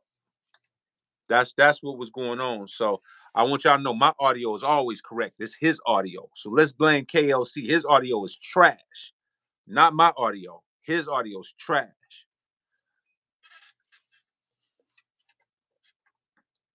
Cool. Cool. All right. We on point. We on point, man. So yeah, man. Like I said again, nothing but love and respect, man. We'll definitely try to put it together. And y'all be ready, man. Y'all be ready. Like y'all said, y'all like this information. Y'all with this information. I want to see y'all on that live, man. I want to see y'all on that Zoom. When we do that next Zoom, we gonna make it happen. Yeah, oh no, I'm gonna make sure he get his audio right, man, on the Zoom, because we don't want to hear all that stuff, that delay and reverb. He could say that for his dog. We need to hear the right audio. But yeah, we'll definitely try to make that happen. I'll keep y'all informed on when that happens. I appreciate everybody, man. I tried to give y'all asked for KLC. I gave y'all KLC. Somebody mentioned they wanted KLC. We did that, man. So thank y'all for tuning in. God bless. I hope y'all got some jewels from this, man. A lot of personal information that we gave y'all, man. I hope that it motivates and inspires y'all. Um, so yeah, man, hopefully y'all got something from it, man. Really, really, I truly, truly believe, we on top of this. We on top of this, man. Many blessings to everyone. He might have had been playing in the background on another device, keeping in mind in the future lives. No doubt, B2. Yeah, we'll definitely figure that out, sir. Yes, sir. Everybody have a good weekend. Is Q performing any of y'all's records? What do you mean, Eddie? Is he performing? What do you mean? This was dope, dope. Thank you. Simple loop back issue. Yes. Today's the last day, y'all, man. I definitely want to put that on the record. Today's the last day to get the drums, man. Y'all go to easki.com. Go get all the drums you want. It's 50% off. This is going fast. This will be the last day for this sale, y'all. So June 1st is the last day. If you want these drums, get them today because they're going up.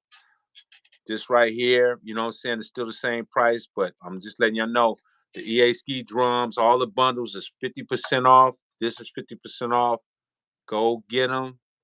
Today is the last day. I'm letting you know that right now. They go back up after midnight. So if you don't have any of these drums and you want some dope drums going into the summer, go to easki.com. I'm not joking. 50% off. You're not gonna beat that. You're not gonna beat that. This will go back up to 150.